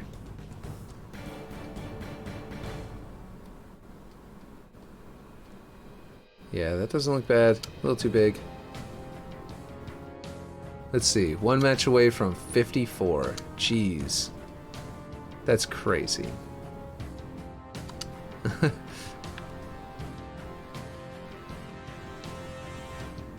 There we go. That doesn't look quite good. But, you know, it's yeah, I'll figure out something that's even better. I'll even delete that because I don't want to have to grab it right now. Oh, what am I doing? Okay, so because the buildings are going to come straight up out of the ground, the crane idea was cool, but we're not going to go with it. And what we need to do is I'm going to delete these, and I'm going to see how many objects I have. These are also really cool, but they're not part of it, so they're going to go over here with the other parts that I was considering, so I can remember, hey, that thing exists. Let me go find it in the menus and select one and put one down. Okay, so from above, we can go down with the joystick, and then you go to resume with your mouse, and then you got a perfect, you switched perfectly. Okay, we now are at 150, and it is too many objects. So, what we do is we select all these, and then we go to controller. We prefab them, right? And then we deselect all, go back to mouse and keyboard, reselect all these, right? Deselect the prefab. What did I... Okay, yeah. And prefab the rest. Then we do it one last time to make sure we get all of the objects. Okay. And then we deselect the prefab. Now we have no prefab selected. And we've prefabbed the entire base, and we don't have to do it as complicated as it was with the waterworks situation. I don't know if you guys remember that, but it was awful. Okay, and we also, let me see, what was that last piece? This one? No, not that one. There's this one last piece over here. Oh, whoa, I didn't get that one. Okay, it didn't work quite as well as I'd hoped. So let's go ahead and do... Where was that last piece? There's one more over here that became its own prefab. Did I not prefab it? Did I accidentally hold down the button? Was it not quite held down for long enough? Okay, we're going to do that. Hold down shift, go over here, deselect that one. It's not want to deselect it. I only have 6 objects selected. Come on now. Take that one out. This isn't working quite as well as I'd hoped, because this piece is refusing to select. And that one, and that one. It's trying to select these prefabs too fast, and then the prefabs are eating up all of my selection. Let's see. I could theoretically move these floor pieces because they're not... like these wall pieces, I mean, if I move those up with it, then I'll get the right height to be able to attach these two. But these are dynamic, so I'll just mess them up. Let's see, I played your waterworks the other day. It's dope. Thanks! I appreciate it.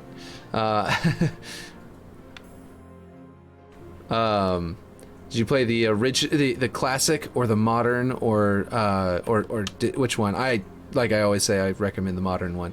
I played both, and I was like, you know, this thing, what do you call it? This Wraith is way more powerful in this mode, in this version of the game than in Halo 2. So it definitely needs to be the modern one, in my opinion. But that's just my take. As the creator, I'm very biased toward the modernized one than the original, just because of that one take. Okay, so I think that what we're gonna do, we're gonna select this one because this one has these objects. What is this big red thing? Why do I have this selected in here? I don't know how it selected this. I don't need that, and I need to put the rest back into a prefab. But what I do need is an anchor point. So, let's see. So what I need is, I need to go to Halo Design Set, I need to go to Columns, I need to grab a column. And I need to say this column is going to be anchored right, yeah, I guess we'll say right, put it somewhere outside the base so that's easy to, something it can snap to, but also is outside the base so that it'll be really easy to use later. Okay, there. And then what we're going to do is, and that's also not the prefab we're about to grab, so it's not snapped to the prefab we're about to grab, so that's good. And what we're going to do is duplicate it and put it back in, put another one there. And then while we have the second one selected, we're going to grab this prefab. Oh, it is the same prefab. Okay, but we don't have to use that one. If we go with this one, right, and we deselect all, and then we unprefab it. Oh, it's only 94. Wait, what? So we can combine it with this prefab. Yeah, that should be less than 100. Yeah, or 150. Yeah, okay, it's 105. Cool. That works out. And then we're going to... Why are these not inside of each other correctly? Let's snap that one there. And then select that one. And together, prefab them. So that they're in the same spot. So whenever I move this one up, it's going to move the other one up. And that will work. Just a sec. Just a moment. Oh, you found the Triceratops. Cool, for your board game. Cool.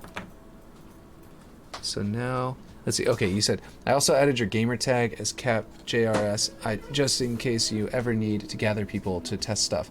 And I played the classic one. I'll have to check out the modern one. I appreciate the scripting you did, though, because I'm not good at scripting at all. Yeah, like I said, I suggest the modern one. Yeah.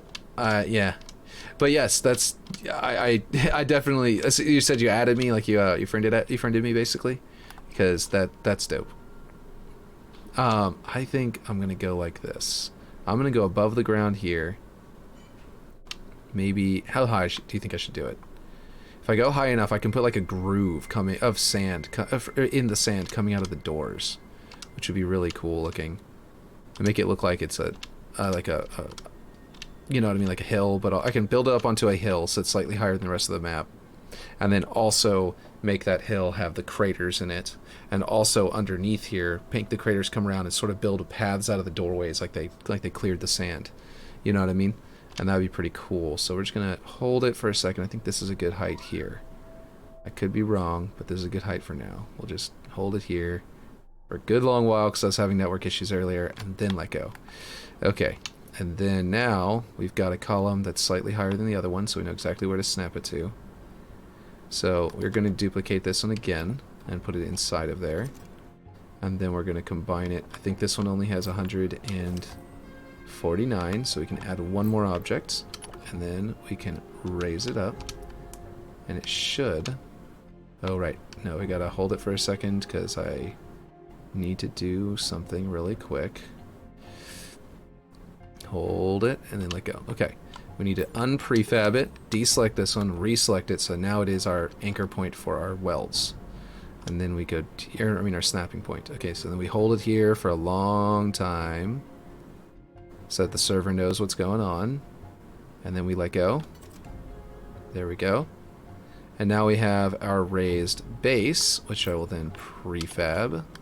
And then we got to go check it out to make sure I didn't miss anything. If I missed anything, I can add it to a new prefab and move and attach it to that, like grab that old column that's still in the old position and combine and make a new copy of it again, and then move everything up with that one.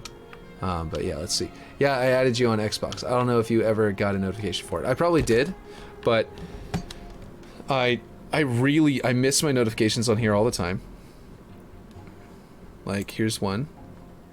Captain JRS added you as their friend. Cool. How do I... Oh, follow is adding them back, right? That's how you do that? Oh, I never added back JK Law 80. Which, like, he's in Discord talking just the other day. See, I miss these a lot. If I ever missed you at trying to add me, let me know in chat or in the Discord. I'll add you right back. I'm not stingy with that. I'm forgetful or I miss it or whatever. The other people that followed me in there, I don't know if they're people who are trying to follow me because of that or follow me because they were in a match with me and they were just like, yeah, we jived or what. So I'm not gonna quite accept all of those and follow all of those back yet. Yeah. This, by the way, is folded down so I can put a catwalk going over to that building. So that's probably what I'll do. Maybe a man cannon, maybe just a path, you know, a walking path. But, yeah. Let's see. That is I think that means there's a bug here going on. Let me hold down the back button. Yeah, that thing is trying to spawn inside the floor. I think it didn't grab the warthog. That sounded like I was, like peeling out, you know, on purpose, but that was entirely an accident. I have to walk up here, because it's too high now. Let's see, you're at 55 now, nice. This is officially in the ground. Can't move. Okay, so, we gotta fix that.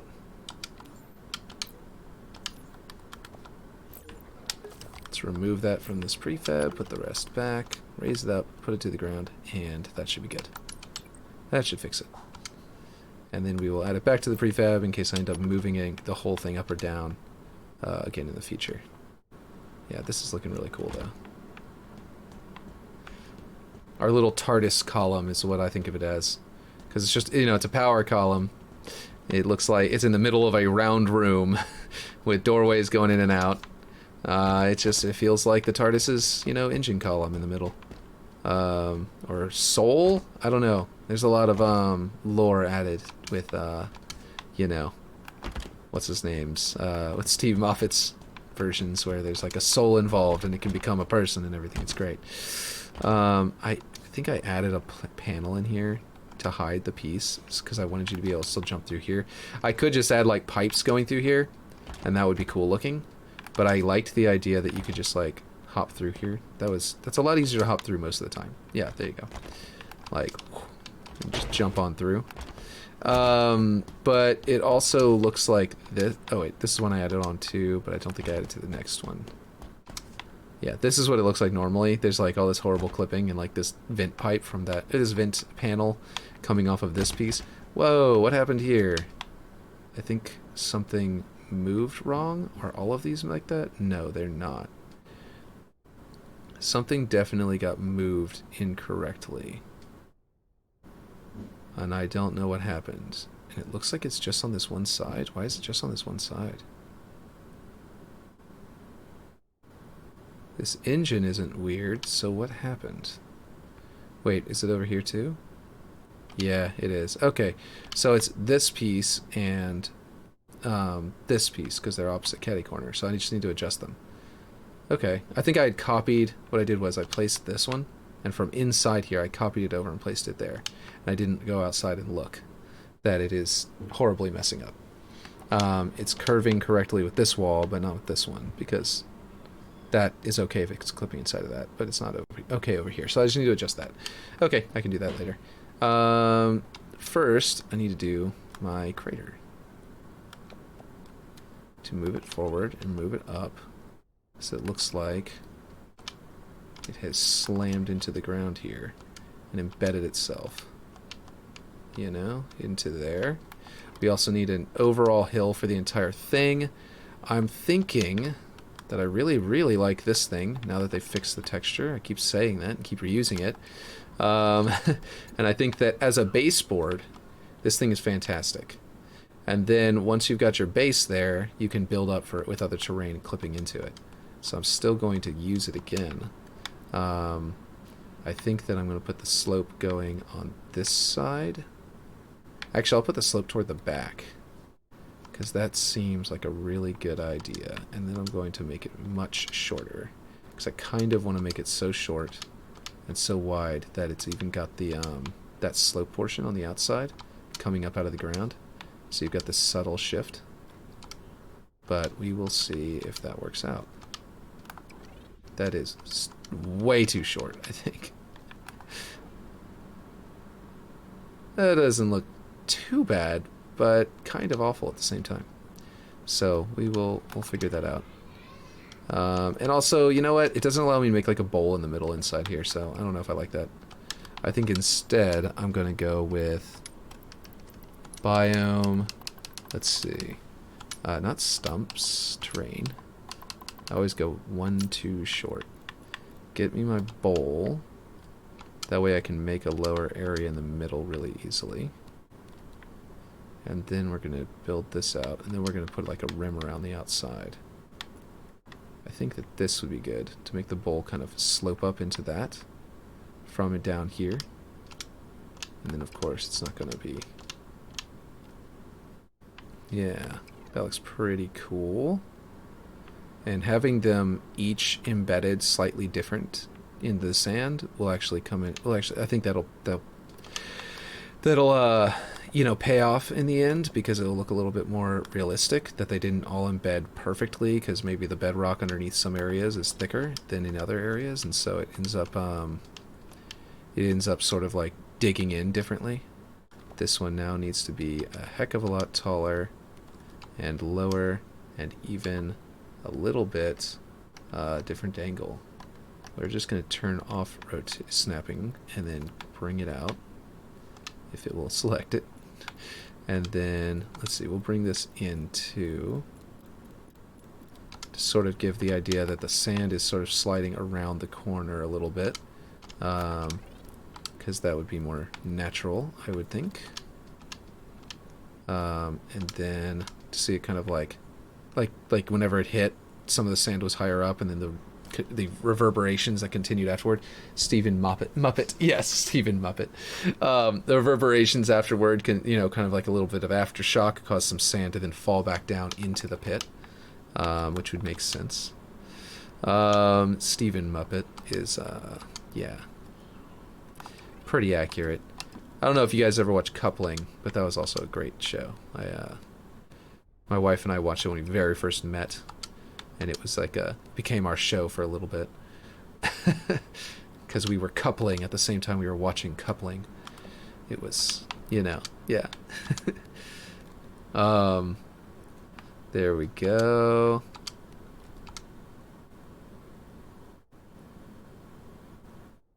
You know, the show with lesbian Spank Inferno. Which was hilarious. Let's see. Let's see. Here we go.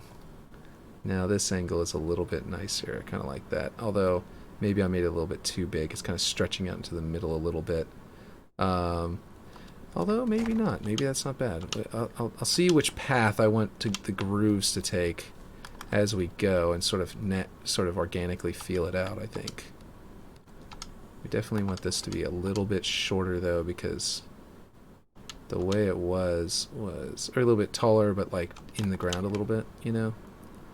Because it seems, well, nah, I think we're going to blend it into something that's going to be on this side, which is going to make it look less like that. Oh. Okay, so that was just a reminder of something.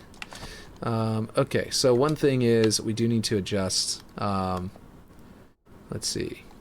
Whenever you hit 69, you definitely need to announce that one, Aaron. Especially, like, you know, in the Discord or something. Okay, let's see. Here we go. That's going to give us... Okay, there we go. It's clipping into it in all sides, so it gives the idea that it's now embedded inside of there. Gives us a nice bowl. These now are officially way too high to shoot over from down here, but there's going to be a bit more of a slope here.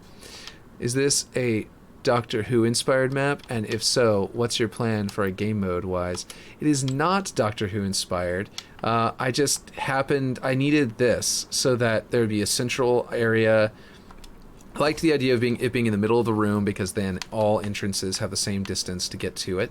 Once you get inside the base, there's still a couple more seconds for the enemy to stop you. But the idea is this, and the reason you'll understand why in a second. That's essentially a capture the flag capture plate. That giant column is. But what it is these are going to spawn fusion coils. There's 4 of them, and they kind of go across the map in this sort of straight line here. And these towers are going to be, King of the Hill zones. So the fusion coils are going to be regular fusion coils, not power seeds. So you're going to be able to use them as weapons if you want to. See, Dr. Hall is better than modern Doctor Who. Modern, yeah, I really like Stephen Moffat's Doctor Who a lot. I haven't gotten to go back and rewatch the original series. I have gotten to, I just haven't taken the time to go do that. We started it, and we never got through the first season. Because brand new Doctor Who came out in the middle of that, and we were like, all right. Anyway, let me keep explaining for Germ Guy. So these create fusion coils. The fusion coils are like are like neutral flags. You grab them, you bring them back to your base, and you deposit them in that spot. This is all at the beginning of the game. Kills at the beginning of the game either will not get you any points or will get you significantly reduced points. So you bring them back to your base, and then in your base, you're charging up power. You've got this power level going up. And as the power level goes up, your team's power level goes up.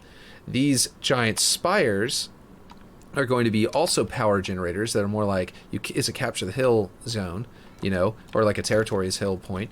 You capture this point by defending it until you've got it controlled, and then your enemy can steal it and stuff like that. But the point is, you capture these 4, and they generate power consistently over time. So you want to get some of these at the beginning, and then as you get closer and closer to the end of that first round, sort of, so to speak, first phase, you're going to want to start focusing on the fusion coils, because the fusion coils are going to get you more incremental instant boosts. And then, so like really at the very beginning, the towers will be more valuable, but their value will slowly deplete over time as you get closer and closer to the end of that round. Then at the end of the round, the amount of energy you've built up over time from these Forerunner structures will determine if this building rises out of the ground, and that building, and that building.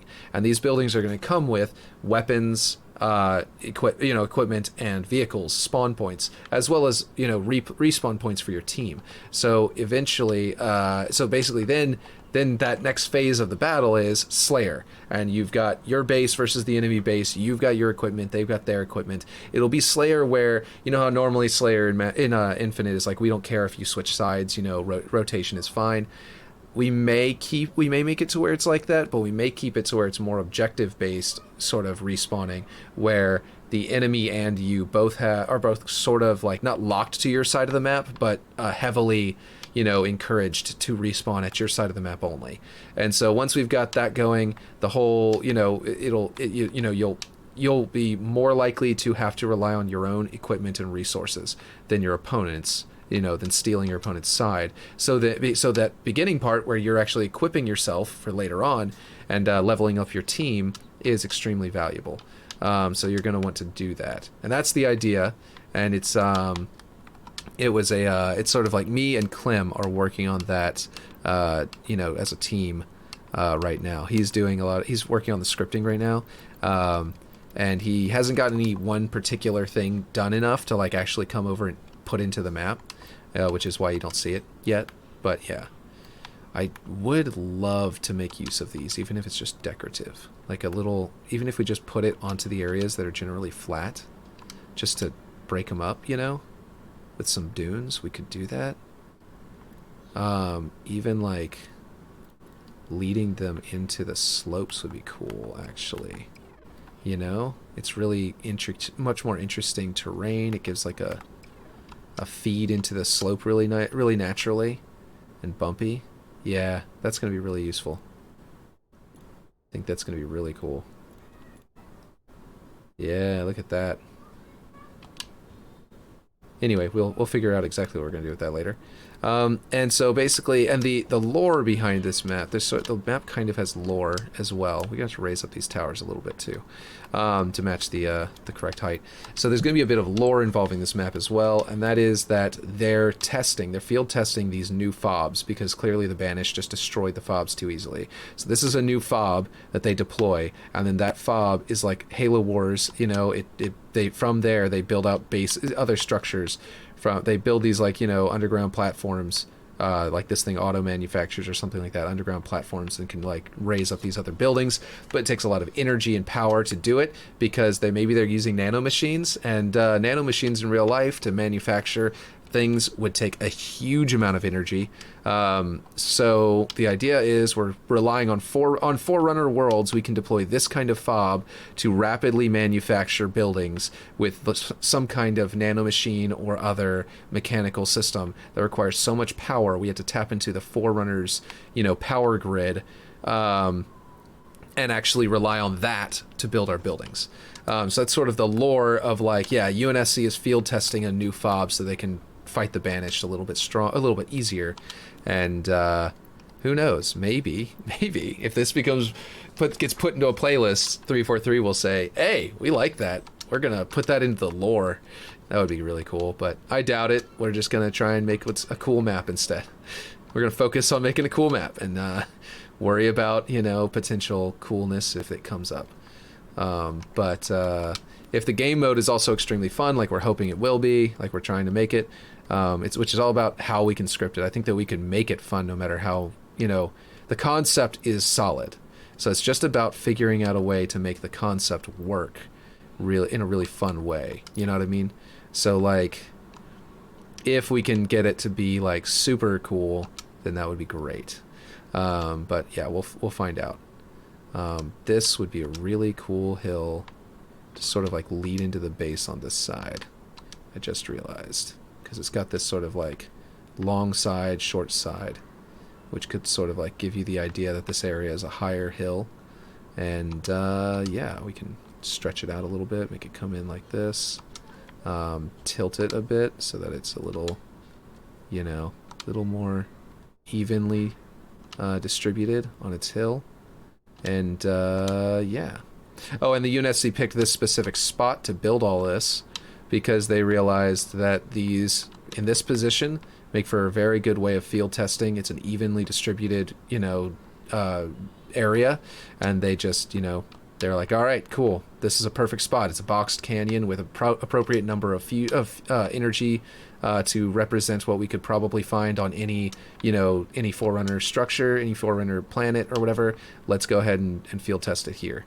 And that's why they, lore-wise, went with this area. Let's make that, well, now it's not connected to that very well. I think we gotta flatten this a bit. I think I made it too tall. If we flatten it, then we can make it to where it doesn't eat this thing. I don't want it to devour that completely, but I want it to be enough to raise the territory of the map and put some more interesting shape to this stone texture right here as well. So that will kind of feed into there really well. Let's see if it's messing up this. Oh, never mind. That's awful. Okay, we'll worry about that building later. Or maybe it's just the tilt was too much. Like, this isn't too bad. I almost get a Warzone from Halo 5 vibe with the game mode you're making for this. Yeah, it's kind of is a little bit like Warzone. Does Warzone have phases, though, where you build a base? Because that's the main focus of what we were trying to do. We really liked the idea of being able to, like, make objective mode stuff that really matters. You know what I mean? Not that it doesn't matter. It's literally how you win in other objective modes. But if it really, like, really matters to go out there and gather those flags and stuff like that, was part of it. Was part of the desire, the plan.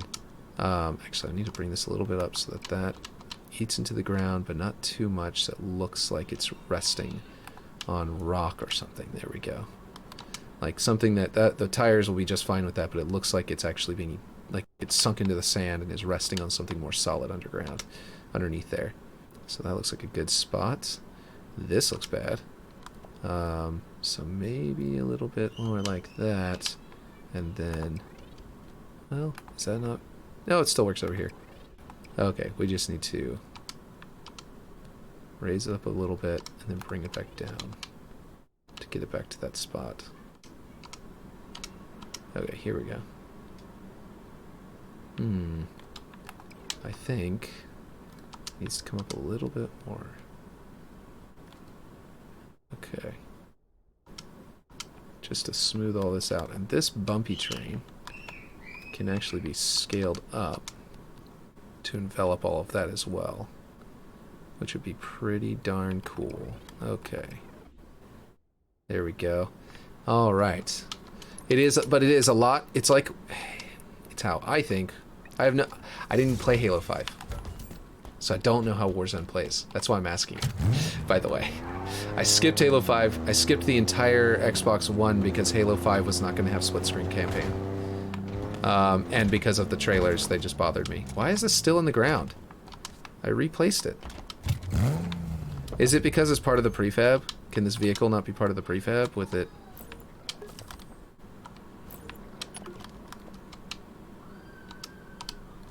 Placed on the ground. Yeah, that looks like that fixed it. That's weird. Let's see. No, but Warzone has the different phases to where the final one is your team or the opposing team captures all bases and your starting base opens up for the core to be destroyed. I was actually wanting to do something like that. So maybe this is just basically Warzone. I don't know. Like I said, I skipped Halo 5. If you use the Needler, you're most definitely on a register. I think the Needler's just fine. What are you talking about? I like the Needler. The Needler is definitely like it's great how terrible how awful it is to be hit by the pink mist, to be killed by the pink mist. You know what I mean? I love it. My wife, it's her favorite gun. Her of course favorite weapon is the Warhammer. It's the gravity hammer, but the her favorite gun is the Needler. So yeah, I didn't even know any of that about Warzone because I skipped Halo 5 because it was not going to have co-op, and also because I was just like or it's not going to have split screen co-op, and also because I was like, yeah, I don't even feel like I want to buy the entire Xbox One if I'm not going to have a Halo game to play on it. So yeah, that's that. So I completely skipped the Xbox One entirely. So yeah, you can either kill bosses and capture bases to get 1,000 points, or capture all bases, destroy the enemy's core, and get a win from that. Can you build bases though, or is it just areas you capture? Because this would be different if the building bases is unique, which I suspect it is, because I don't remember bases. I don't remember ever hearing anything about building structures in Warzone. So there is that uniqueness. I'm not saying that I'm not saying it needs to be unique, like super unique. But I'm just saying that I think that is technically a sort of unique take on that. So, but I'm not sure. Let's see. I think this is. Why is it not deselecting all? Okay, now it's working. I'm not sure what happened. Okay, so this is probably no good like this, and I need to bring it back to being skinnier. I definitely want this to be more of a subtle.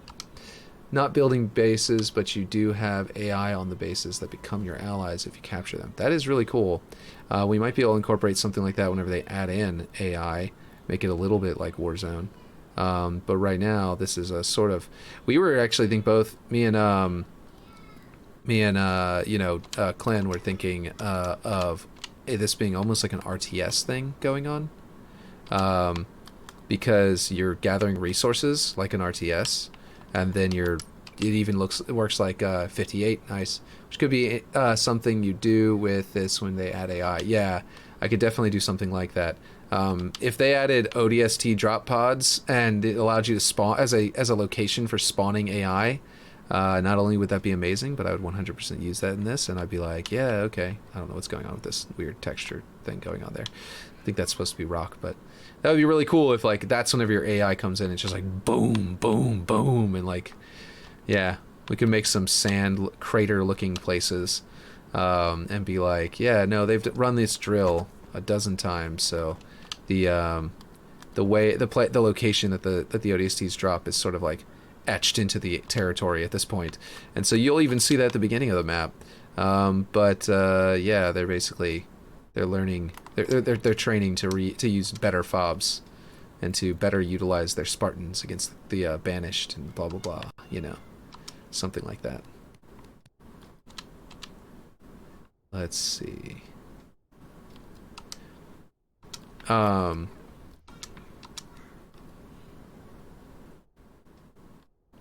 honestly, Forge at this power level, in my opinion, you know, everyone's like, it needs a third game mode. You know, honestly, I think Forge at this power level is the third game mode. You know, like the stuff that, why does it not undo? If I hold down undo, nope, it's definitely just not undoing anything involving these terrain pieces for some reason.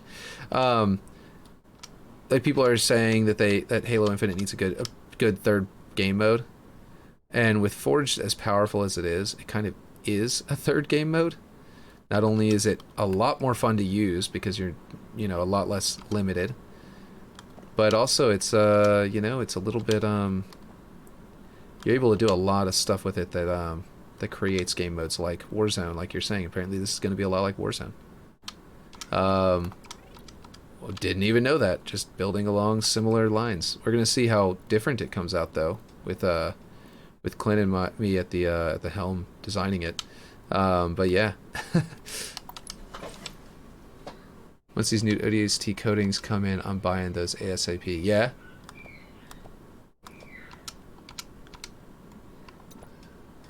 What are the new ODST coatings? What do they look like? Obviously like ODSTs, but... See, even if I reuse this exactly, it's not going to look the same as the other one. Simply because the stones over here, the rock areas over here are going to be different. But also I can like rotate them to sort of like be a different shape. And honestly, I may not even need this one at all. And just need to slope this one a little differently. Sort of build it into here. Be more dune than rock. If I can get it out of that texture point, you know? Feel it out a little better. Or maybe do go into the rock. Yeah. Let's just stretch it out and eat up that rock area. And sort of use that to transition into these other pieces. That's not bad at all. Of course, it's probably doing something over here that I don't even know about. Yeah, definitely is. So we're going to have to adjust this. Okay, let's see. Let's see, Halo, H2A, Halo 3, Halo Reach, Marine. Wait, it's a Halo 2 Anniversary, Halo 3, and Halo Reach Marine coding? Like style coding? Because that's really cool. Is that what you're saying? Because I definitely have not heard of that coding, and that sounds really cool. That's in Season 3? Because that's very aesthetically, you know, in my ballpark. I've been using this like gold and green and dark green one because it's similar-ish to my to what I did in the past, but it's not like perfect. It's all three of them. Oh, we have all three of those as options coming. See, would you be interested in checking out this weird lighting bug I'm having on this map I'm making? It's hard to explain, but it's certain parts of the map, after I generate the lighting, it's like a spotlight is following you around. If not, you're good, dude. I could definitely look into it. That sounds like it's a reflection volume thing. Like a spotlight is following you around. Like everywhere you walk, it's like lighting up. Make a short clip of it, or like a if you can, even like a GIF or GIF or however you want to pronounce it, and put it in the Discord, because if I see it and I have an idea of how to fix it. Do you have volumetric fog on? Oh, that might be related. Yeah, I have no reflection volumes though. Oh, that could be it. Yeah, it could be a reflection problem, because if it's using the global reflection, there's a global reflection that's invisible that's at 0, 0, 1000, so it's like up there. It's a 1000Z location, and basically if you, or it's somewhere, it's right in the middle of my central structure, like inside of it in the waterworks one. I do have fog on. So if you have an objects around that thing, for example, like if you decide to build your whole level off the ground, then you might be intercepting your own global reflection volume, which is free and you can't move it. It's free for your resources, but you can't move it, and it's also works differently. It's very valuable because it. I didn't know this until recently. Whenever Ocon was showing me, it creates a reflection volume that gets overridden by other reflection volumes. So whenever you put another reflection volume in, you can sort of like let it blend a lot easier with that one. Whereas all the other ones sort of blend themselves together into one if you have them like overlap each other. So yeah, I'm making a castle and it is off the ground. Okay, turn volumetric fog off. Yeah, volumetric fog should be reduced really low or turned off completely.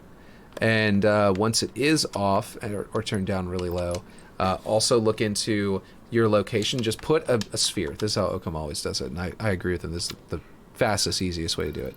Like if you go like this and you go to primitives and you go spheres and you go like a primitive one, and then what you do is you go in here and you set the value to force on so it's super shiny, and you turn its thing to, I don't know, you can pick something. I'm just gonna pick I think it's paint that he picks, if I'm not mistaken.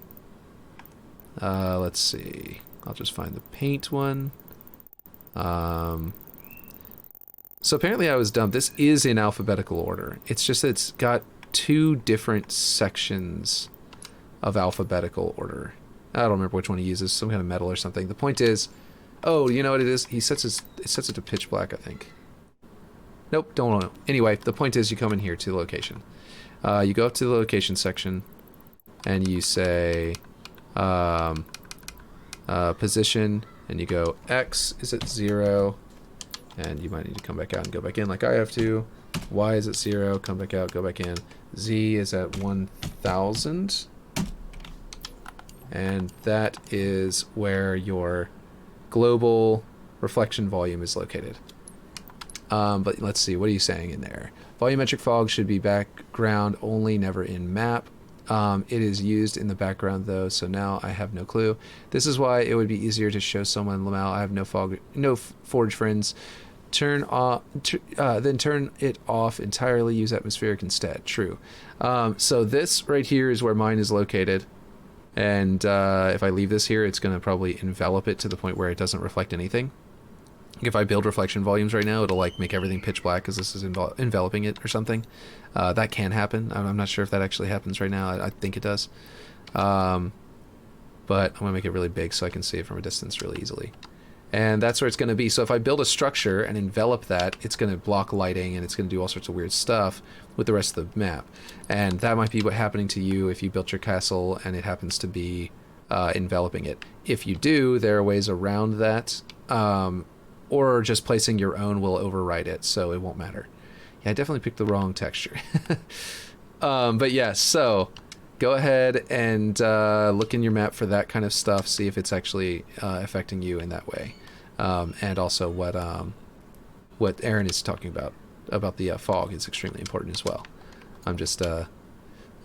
Since Aaron is talking about the fog, I'm ignoring the fog so that Aaron can finish what he's saying, and you can go off that. Oh, I'm on object instead of world, because Aaron's advice is also very valuable right now for what he's saying. But the point is, yeah, there you go. That will definitely help. And if you can't figure it out from that, or if you still feel like letting us see, then like I said, make a short video. Like go into the map, show me what you're talking about, do the Windows key or whatever, or if you're on Xbox, save it there, and then like put it into the Discord, and we'll see your and we'll see what you're talking about directly. And then we can provide you with any additional advice once we can really see it, you know. And that should work out. And then if you want to, if I still need to, if I look at it and I go, I have no idea what's going on, let me see that map. Send me the map, you know what I mean? Then I'll be able to get into it. And this way it will be like, I think that it'll be just as much help, but maybe not take as much time, honestly. And if I see it and I don't know what's going on, Ocom might see it and be like, hey, yeah, or Computron might see it, or someone else and might be like, hey, I know exactly what's happening in your map, here's the advice, you know. So that I think is the best. I don't use Discord, but I do have a YouTube channel I could upload a short to if it's still happening. That sounds like it would work. And if I look at it and I go, I have no idea how to solve this, I can post it to my Discord channel for you. And then and we'll see if someone else can come up with something, you know. I think that what I'm going to do with this one is actually make this section look like it's wrapping around both of these and have a very light hill in the middle that's sort of dividing them. So it's going to be sort of like it's going to wrap around both. Like this. And it'll kind of feel like a really thick hill coming out on this side, which needs to blend a little more, because the hills back here need to blend into that cliff eventually.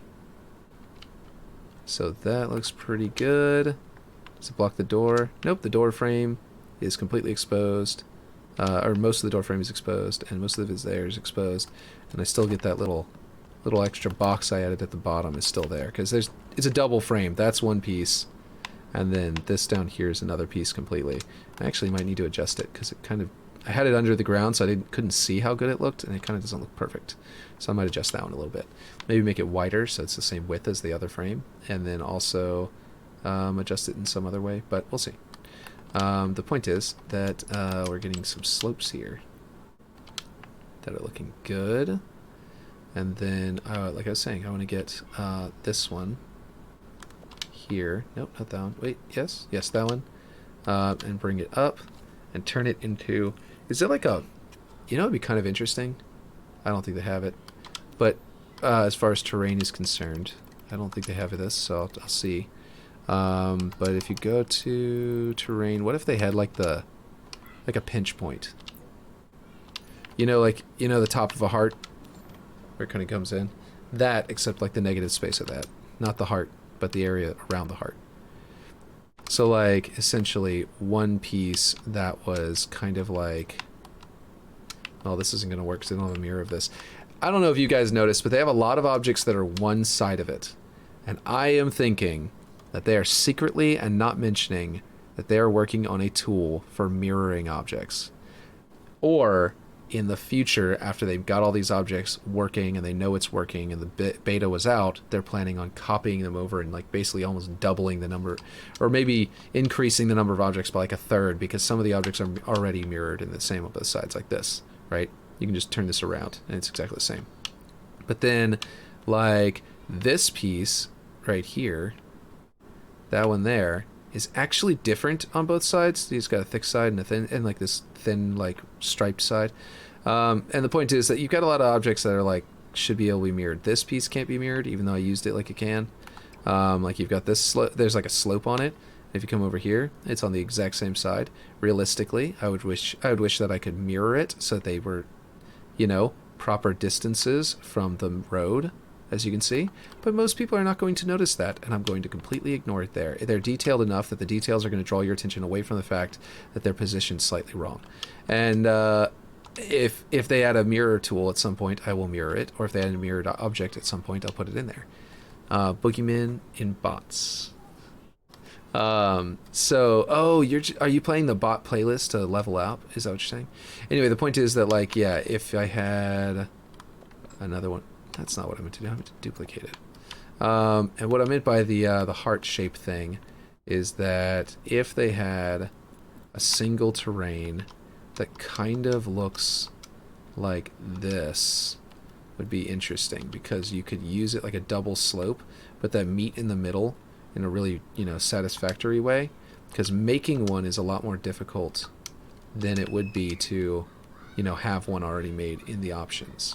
Like, this is really limiting, and I've got to like get the angle just right and stuff like that. Maybe if I use two of this one, it would be easier. But the point is that, yeah, it'd be a lot easier if I had, you know, if I had the ability to mirror or something like that, maybe. But the point is that if they had an object like that, I could put it right here, and it would come out really nice with a double crater kind of effect, and it'd be a really cool like natural terrain shape. And I think the natural terrain is probably, if I had to guess, one of the easiest things for them to 3D model, because they're literally just these weird blobby kind of shapes. I could make them in Blender in like a day for them. I could make all of them really quickly for them in like a day, and I'm not even good at it. So, I mean, like applying textures and everything included, like that would be, it's a lot lot more harder than just making the 3D model, which is easy, which would take like 5 minutes to make one of these. But to make like a, yeah, you know what I mean? I don't know. Would be interesting. If they could add a lot more terrain shapes. Okay, this is probably how I'm going to do this kind of scale.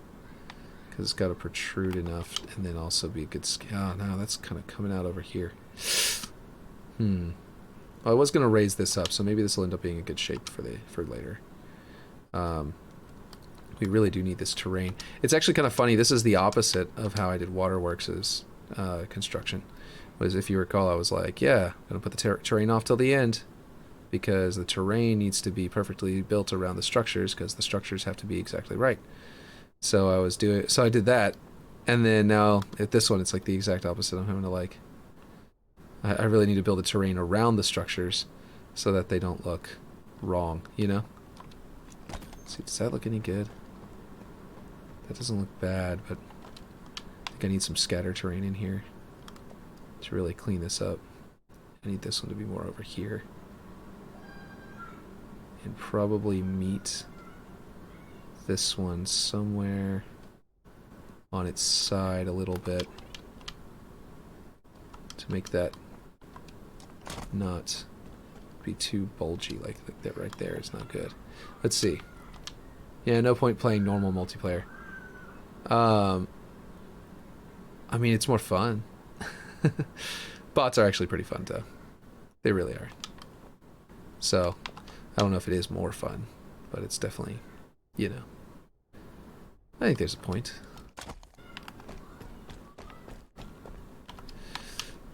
But if the purpose is to grind fast, then yeah, maybe there's no point. I actually kind of like this too because now this is actually a way up into the base. Oh, that's cool. I like that a lot. The hill has now become a purpose to gain access. You could come up this ramp and make your way up here and attack the base that way. There's another way up that's not intentional, but it's sort of like it's a path a Spartan would take. Maybe not a Marine. But yeah, 60, no, not more fun, more frustrating. I mean, yeah, with the netcode, yeah, I can see that, actually. I'm just saying. Actually, this is already clipping into this in kind of just the right way, just by chance, and I didn't realize I had done that.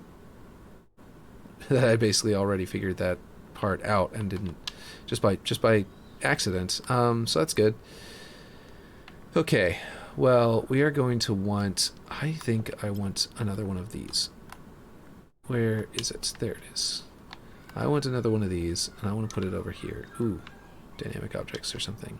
What am I hitting? Oh, I'm hitting the warthog inside the base. You go around that.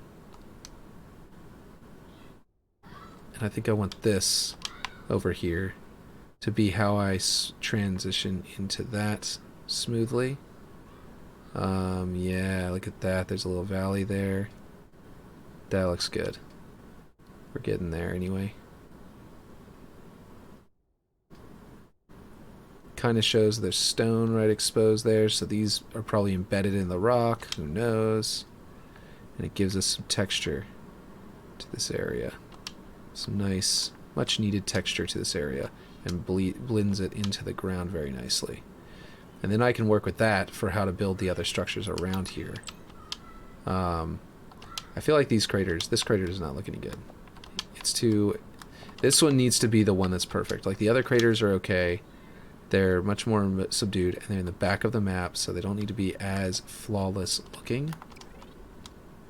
Oh.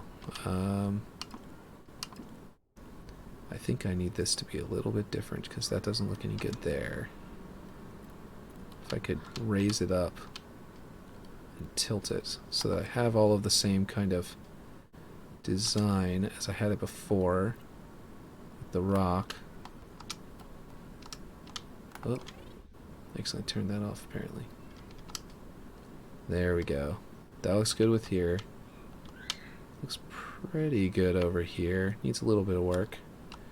That might be on this thing to scale it a little bit. And move it over. Yeah, okay. There we go. So I like how that looks over there. Let's see. Oh, has anyone noticed that the extra small flame FX is bugged? I believe its kill box is bugged out because it kills me when I'm like 5 feet away from it, and it sucks because I want to make torches. Really? I had not noticed that, but that does suck. I wonder if that's a whoa, all the way up there. I wonder if that has something to do with what they're working on right now. If it wasn't bugged before, but it is bugged now, then it might be related to the fact that they're adding scaling to you know, effects. If you know what I mean, like if they're in the middle of adding scaling to that, and then like they're kind of like, you know, yeah, you see what I mean? I don't know if that makes any sense yet, but yeah.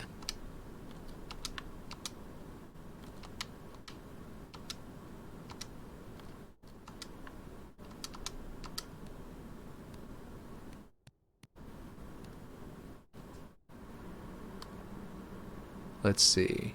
It's been bugged. Okay, so if it's been bugged for a while, then maybe that's not the case. But it could be, it could still technically be related a bit, but if it's been bugged for a while, then it probably is not. Okay, so what does this look like down here? It's looking pretty nice, actually. And you can kind of go up here. And then I can make a kill zone, a soft kill zone up there. But I can let you still get up the hill a little bit. Which would be interesting to do, if you like came up here and like there's a sniper up there and you could to your enemy base, you know? You can get up here and like, you know, take them out. As like a little tactic you could do at some point, especially if you're on a mongoose going around like the outside of the map. Like let's say you capture that zone and then you make your way this way as that sniper is trying to, you know, take your allies out. You can come around here and you know, and flank them up here. That might be pretty cool.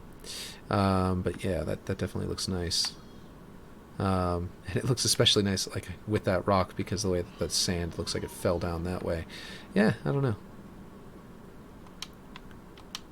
I'm beginning to like these horrible mountains that I built.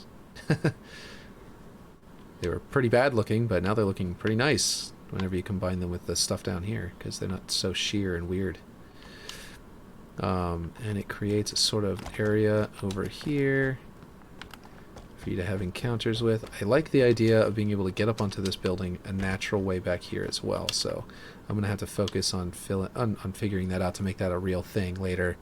Oh, jeez, I just realized it's 2 o'clock in the afternoon where I am. I'm gonna need to get off soon. I lost track of time. But yeah, so if this hill goes up to... Okay, here's the thought. This one's raised up off the ground as its aesthetic. This one, I think, is going to be exactly flush with the dirt. What is happening? Better. With the... Was that because of some kind of weird texture on... Maybe not.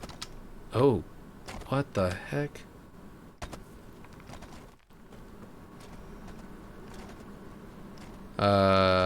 There's a problem with the collision box on this object. Or something when scaled up to this size. Or scaled down to this size. Or it's just Forge bugging out because it does do that sometimes. Let's see, I get that clunky walk sometimes too. Oh, okay.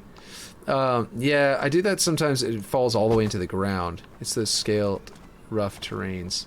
Oh, is it caused by it? Is it in the match? Will it do this whenever I go to like load into the game and play it for real? Because I definitely don't want that. Oh, I can't even sprint right now. Okay, now it's working. I'm pretty sure. Oh, darn. So I do need to not use this, or I need to change its scale. Is it a bug that's with the scale? Like if I make it smaller, will it fix it? Like if I bring it down and sort of bring it to the same spot onto there, but then like...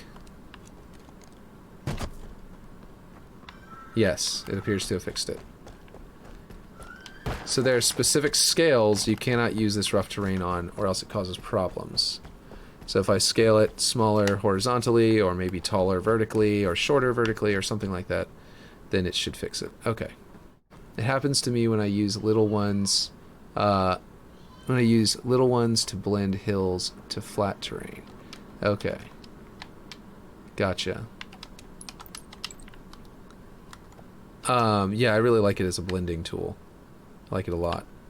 It looks like it's going to be fantastic in that spot as a way of blending all this terrain together. Now, I am going to bring this down. Oop, I don't mean to be bringing it down vertically. Actually, maybe I do for now. I wanted this to be just a little outcropping that they chose, or possibly even built to become their spot for this. Sort of like a little cylinder, a little red ridge here. They might have, you know, built into or built onto. If I can get the right angle, that would be great.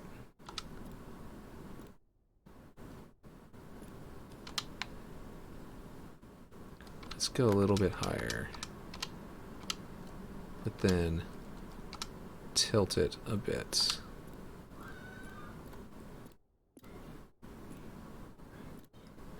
At some point I should add up all the time it took me to build Waterworks, because I would like to know. Like, open an Excel doc, you know, and really make it. This does not look good how it is. I feel like the ridge needs to be more sharp up, you know what I mean? Like, they built it onto this ridge and maybe hollowed out the rock there in some way. But yeah, use one of the Gulf Mound terrain pieces. Happens to me when I use little ones to blend hills to flat terrain. Gulf Mound terrain pieces? Isn't that what I did? Which one is Gulf Mound? Is it called Gulf Mound, or is it something else? Oh, terrain flat or terrace terrain? Ah, this one is what you're talking about. Yes, it does look like the mound from previously. Yeah, that's not bad.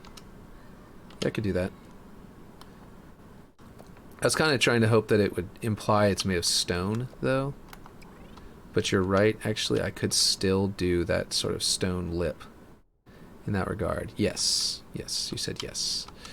So I could, like, what I'm thinking was, the reason I was using that was because I liked the idea of having some kind of stone there, like the UNSC had sort of planted their base, placed this, and sort of like dug into the rock or something. Which I could theoretically do this way, actually. Or even that the crater caused the damage to the rock, and they're just taking advantage of it. This would actually work very nicely for that. But I want it to be more natural looking. Ooh, that is a perfect circle. I don't think it'll come out. I don't think it's going to come out naturally looking, because of the way that I've got it set up. Because it's like a perfect circle. Okay, let's see if this is coming out any good. Let's see. I like to, you know, you gotta try stuff. I think I'm gonna embed the staircase into the sand a bit.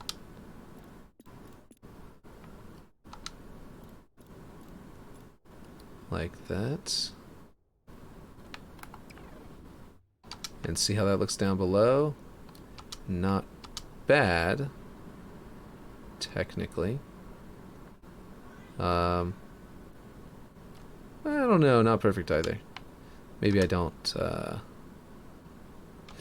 do I want the ridge at all?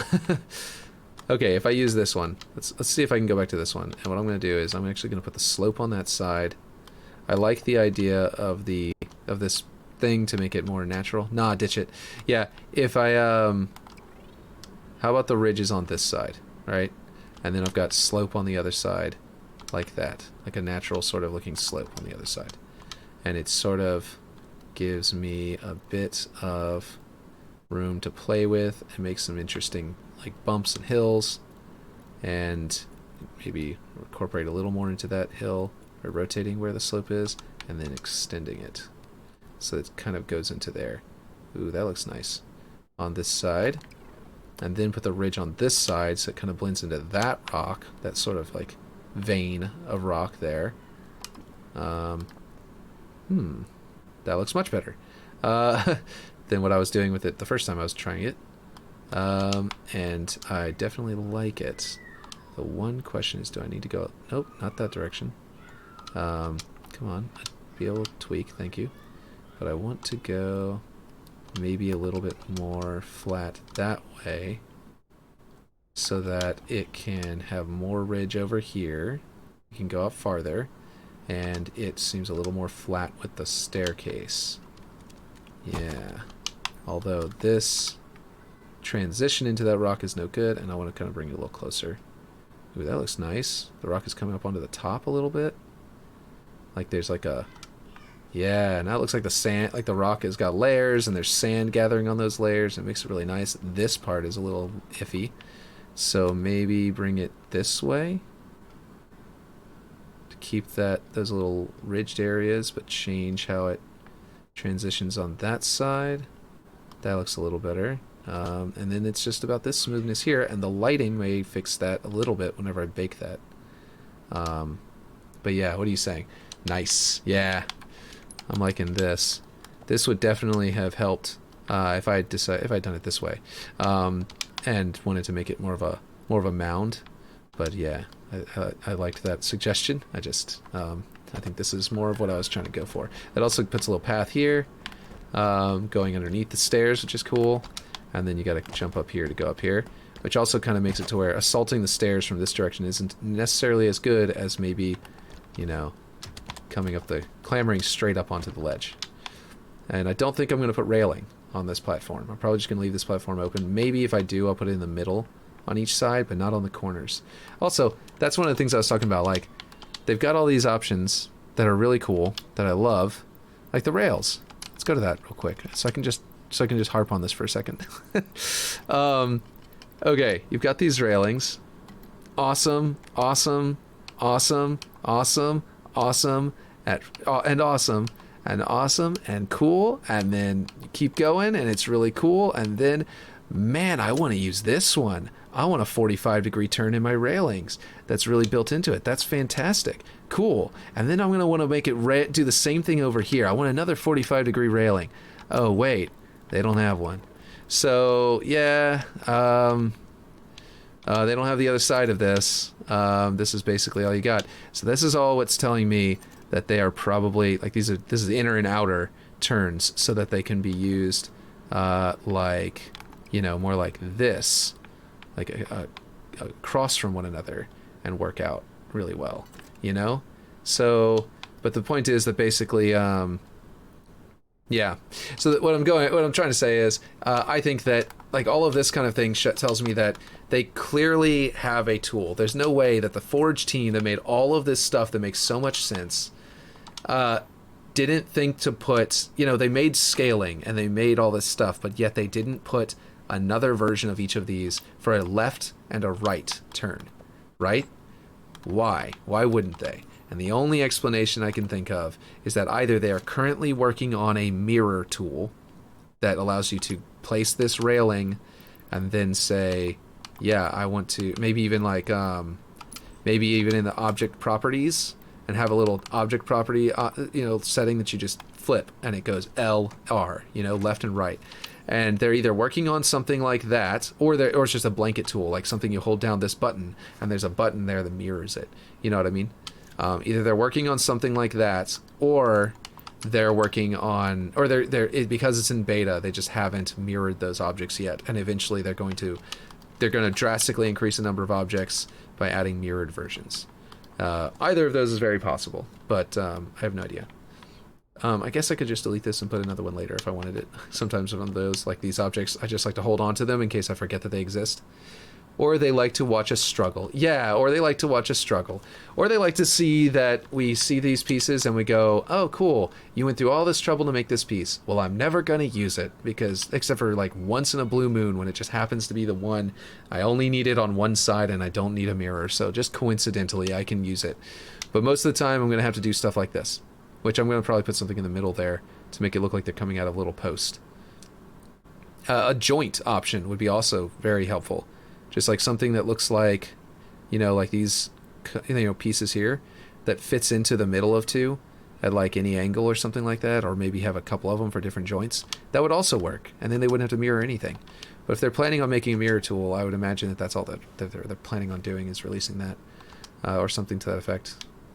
But yeah, it would also be cool if they made a joint object that, like, it's a round piece, but like it can bisect it at an angle, and you just progress a little bisection thing. They have it in Blender. You can just make a little, like, a donut object, and then just like toggle this one value, and it sort of just slowly cuts into it and bisects it, which makes it like a circle, like a Pac-Man circle, or you can make it go all the way out to a half circle, or go all the way out farther, you know, into a little wedge. And if they did something like that for the railing that just looks like this piece wrapped all the way around in a circle, and then just one progressive thing that cuts into it all the way around, you could make it any angle you wanted. It'd almost be like scaling. But yeah, I basically reset my map properties, and it's still kind of there. With the lighting thing. Then it might be a reflection volume thing. Cool, so the sand is actually built up on the bottom step, and that kind of looks cool. I like that. Because it's like people have been coming up and down this. I also need to, you know what? Oh, I need to ungroup this. Yeah, it's at the right height. I like this height. We're going to keep this height, so I don't need it to be all grouped together anymore. And what I'm going to do here is go down to the dirt layer and add sand to it, because that's what we need. We need grime needs to be set to sand. Where's sand? Is it sand? What was the one that I was messing with earlier that looked good? I'll just put it to 100 so I can see it. Huh. Weird locations. I'm surprised they didn't put them as like footprints going up the staircase. You know what I mean? I would have put giant like footprint marks on the stairs as where this texture applies itself, and just like they kind of like that one that I just created. But what probably happened, well, I did reset it. Gotcha. Did you reset the reflection volumes though? I mean, have you placed reflection volumes and then reset it? Is what I mean. Have you placed reflection probes and then baked the reflection? Is what I mean to say. Do you know where the "This is Madness" decal is? Oh no, I've seen people use it. I don't know where that is. Is it in decals, obviously? But I actually don't know where that is. Where are the decals again? Are they in effects or are they in accents? I always forget where they are. I went into them earlier today, so I think it's in accents. I cannot find it anywhere. Let's see. A lot of the times, those are like really hard to find, and then like you'll ask somebody. This is why I'm looking for it. Where are the decals? Where are decals in general? No, it's not effects. It's not hello, primitives, props, lights. Oh, it's just right here, decals. Okay, here we go. Building signage, letter, numbered symbols, numbers, UNSC. I wonder if it's one of those hidden objects. You know, they've got the, let's see, entrance, exit signs. I'm gonna assume, yeah, I'm gonna assume it's, whoops, that it is, that it's, that's one of the hidden objects that people have found a way to hack into. Someone hacked into the game, made a map that I think you can go get access to, and in that map, what the hell happened here? These objects got left out of the lift. Oh, okay. Well, that's fine. We left a contingency for that. I am going to add them into a prefab. And eventually, and I'll keep looking for things like this, and I'll put them into a prefab all together and move them all up at the end. Because I still have this column here to go off of. But yeah, so I think that what happened is there's an object, for example, it's like kind of like a grav lift, but it's like called like a gravity slider or something like that. It's weird. And people are using it in some of their maps because there's a map somewhere I don't know how to get access to. I forgot. Ocom, I think, has access to it and had offered to give it to me if I needed it for waterworks for the grav lifts in the middle of the map. To replace the ladders with, but I was like, nah, I don't really need it. But basically I was like, it's something where you There's a map available, you go into it, you select one of these objects that have been hacked into to get access to that are hidden from us currently because they're unfinished. And you can make it a prefab, download that prefab, or save that prefab to your profile, then place that prefab into any other map you want to use, is I think how it works, or is how they have it set up to where you can just, grab them and use them. But, like I said, it's, they're hacked and they're not finished, so I didn't want to use them. Because I'm like, yeah, they could release, they could delete them from the game files, and then I would not have them for my map would no longer have them. Or they could be adjusted, and it might break my map because of some code change. It might try to load it up and then like break the map. And then yeah, so I opted not to use them and just use regular grav lifts. But yeah, speaking of the new regular grav lifts, I haven't pulled up the new ones yet. To find out, I wanted to see, this is gravity lift banished, kinetic gravity lift invisible, kinetic launcher invisible. So what I wanted to see, and I think it's clear, that arrow tells us exactly what I want to know, is that already, is that I think, the launcher horizontal forward 150, arc height is 1. So the idea is, you put this, bring this back to like 5, and straight up. Why am I not able to move? God damn it. This bug hits me every now and then. And I'm not sure what causes it.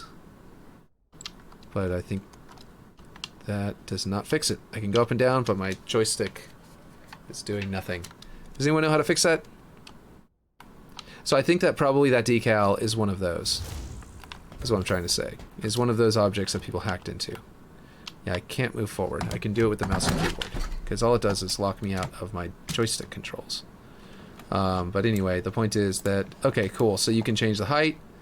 You can change the arc angle. Not to be confused with archangels. Okay, vertical, horizontal. Okay, the arc height is there, but the vertical, we want the vertical to be a lot more. Let's see... Like if we went 10, nope, that's way too low. Let's go like 40, and then that means it's gonna go up and arc back down. Hey, look, my joystick's back. Okay. So something just fixed that. Apparently, if you edit the values like that, then it fixes it. Horizontal. What is this? Is this rotating it? Hey, it is. Looks like it. Sort of. I put it to negative. That's one of the reasons why. It's not rotating, it's just being weird. Okay. Anyway, the point is, this is probably something you would want at 0. So it goes straight up. And then the forward is where you'd want that at only like, 2. And then... Yeah, arc height. Oh, don't want that high. So this is a grav lift. I'm trying to see what I'm trying to play with right now, by the way. Is I was thinking there are some grav lifts in Halo 2 Anniversary that I was playing with, and they're probably in Halo 5, and they're definitely in Halo 4 as well. That okay, light comes out of those, right? Or are they 100% invisible? You just use effects to place them? Yeah, you put effects into them to make your own effects for what they look like. Otherwise, it should launch me now. What the hell is going on? Are these broken, or did I break it by changing the settings all over the... Oh, weird. Did I do something with the settings that made it weird? Do I need to set the arc height to 0? Oh, the arc height is at 0 already. Don't know. Maybe that has to have a value. I need to just move the spawn points over to that building. Because it's getting weird. That's how it's supposed to work. So basically what I was trying to say is that they have grav lifts that launch you up and forward. This is how it's supposed to work. What is it doing? What am I doing wrong here? Am I... Okay, here's the question. Am I supposed to... Yeah, perfect.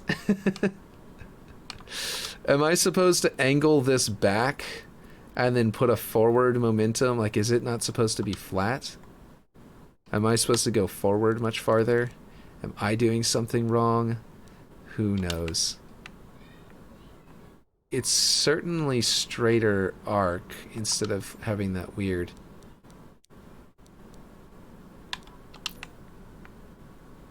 Huh.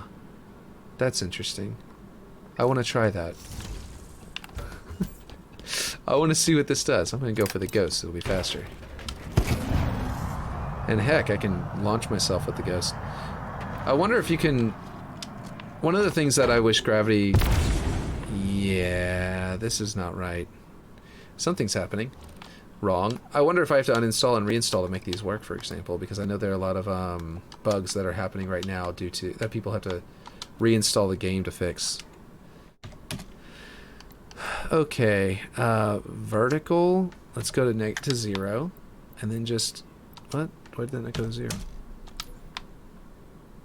And then rotate it this way, right? And then increase this. Because it might be that something is going weird with the gravity effect. That's not what I wanted to do. I wanted to hold it down. Tank is definitely slower than Warthog, so we're going Warthog. Alright. And then we're gonna hop out over here. Woo! Hello. Oh, alright. Yep, okay. Let's see. This is definite... Ooh, wait, nope, it almost worked better. Has anyone else played with these? Do these work for you guys? Is it me? Is it my game bugged? I have no clue. Because this is definitely wonky, definitely wacky. And I don't believe that that is how it is intended to work. Let's see. I think I'm going to raise this up. Because I want it to transition into that hill a lot better. But also, you know, smooth everything out. So just let me know if you guys have tried the Gravilifts and they've worked for you properly, because that was very clearly not right. Very clearly something wrong was going on there.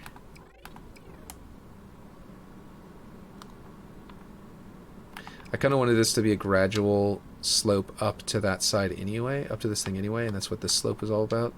But I had to move it because it was clipping into this. So I'm liking this look a lot more, and I might have to go with a little bit of something that's going to smooth that out. But yeah.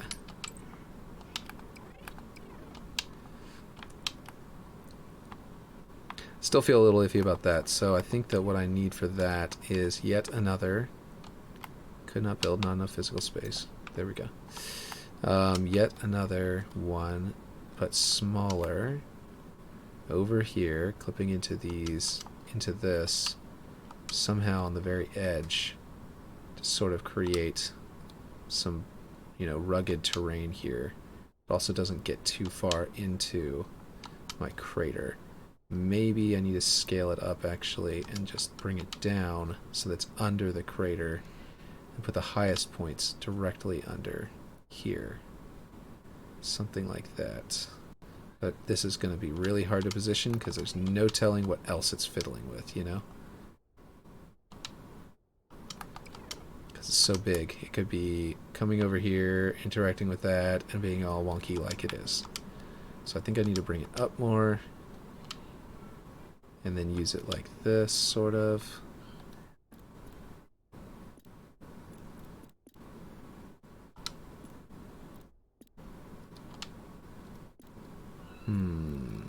Maybe this won't work. That's what I'm looking for, because it will be constantly interacting with this other stuff over here. And over here, and I mean that's not bad, but Jesus Christ, that'd be terrible to drive out of that ramp onto there. Yeah, no, it'd have to be like, you'd have to have the ramp would have to be in one of the holes of it, and the crater would. I mean maybe I need to switch the holes. Go like this, and maybe a little bit tilted.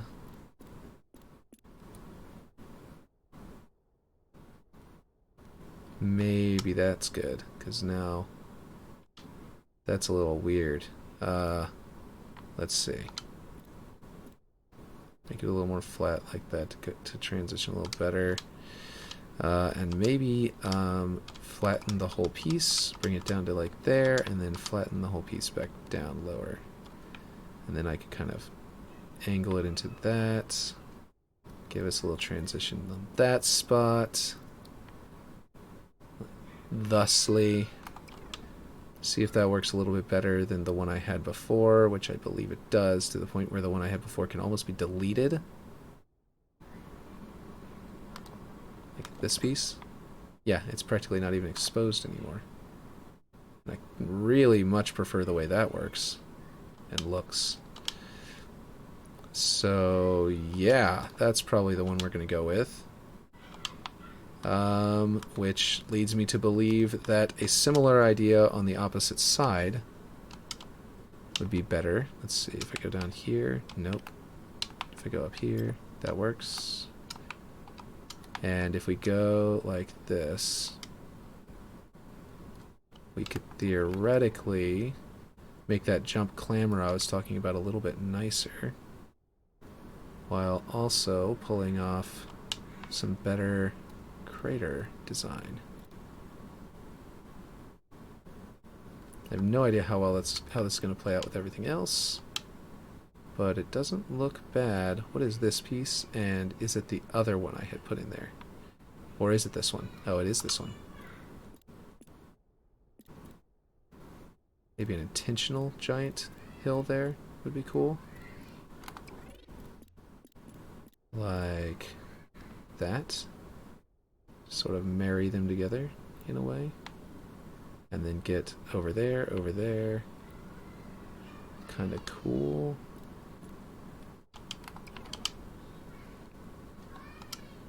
And then we gotta, I'm looking at microbiomes is what's gonna be what I'm looking into next. Well, that's not what I wanted to do. Didn't want to delete the floor, or the roof there. That kind of looks better, to be honest.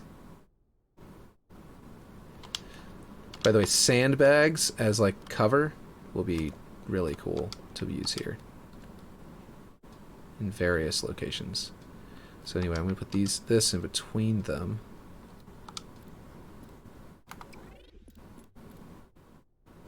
Like that. Sort of merge those two very bumpy pieces together with a kind of a smoother spot. Yeah, this is looking good. That looks way better than it did before. Yeah, perfect, exactly.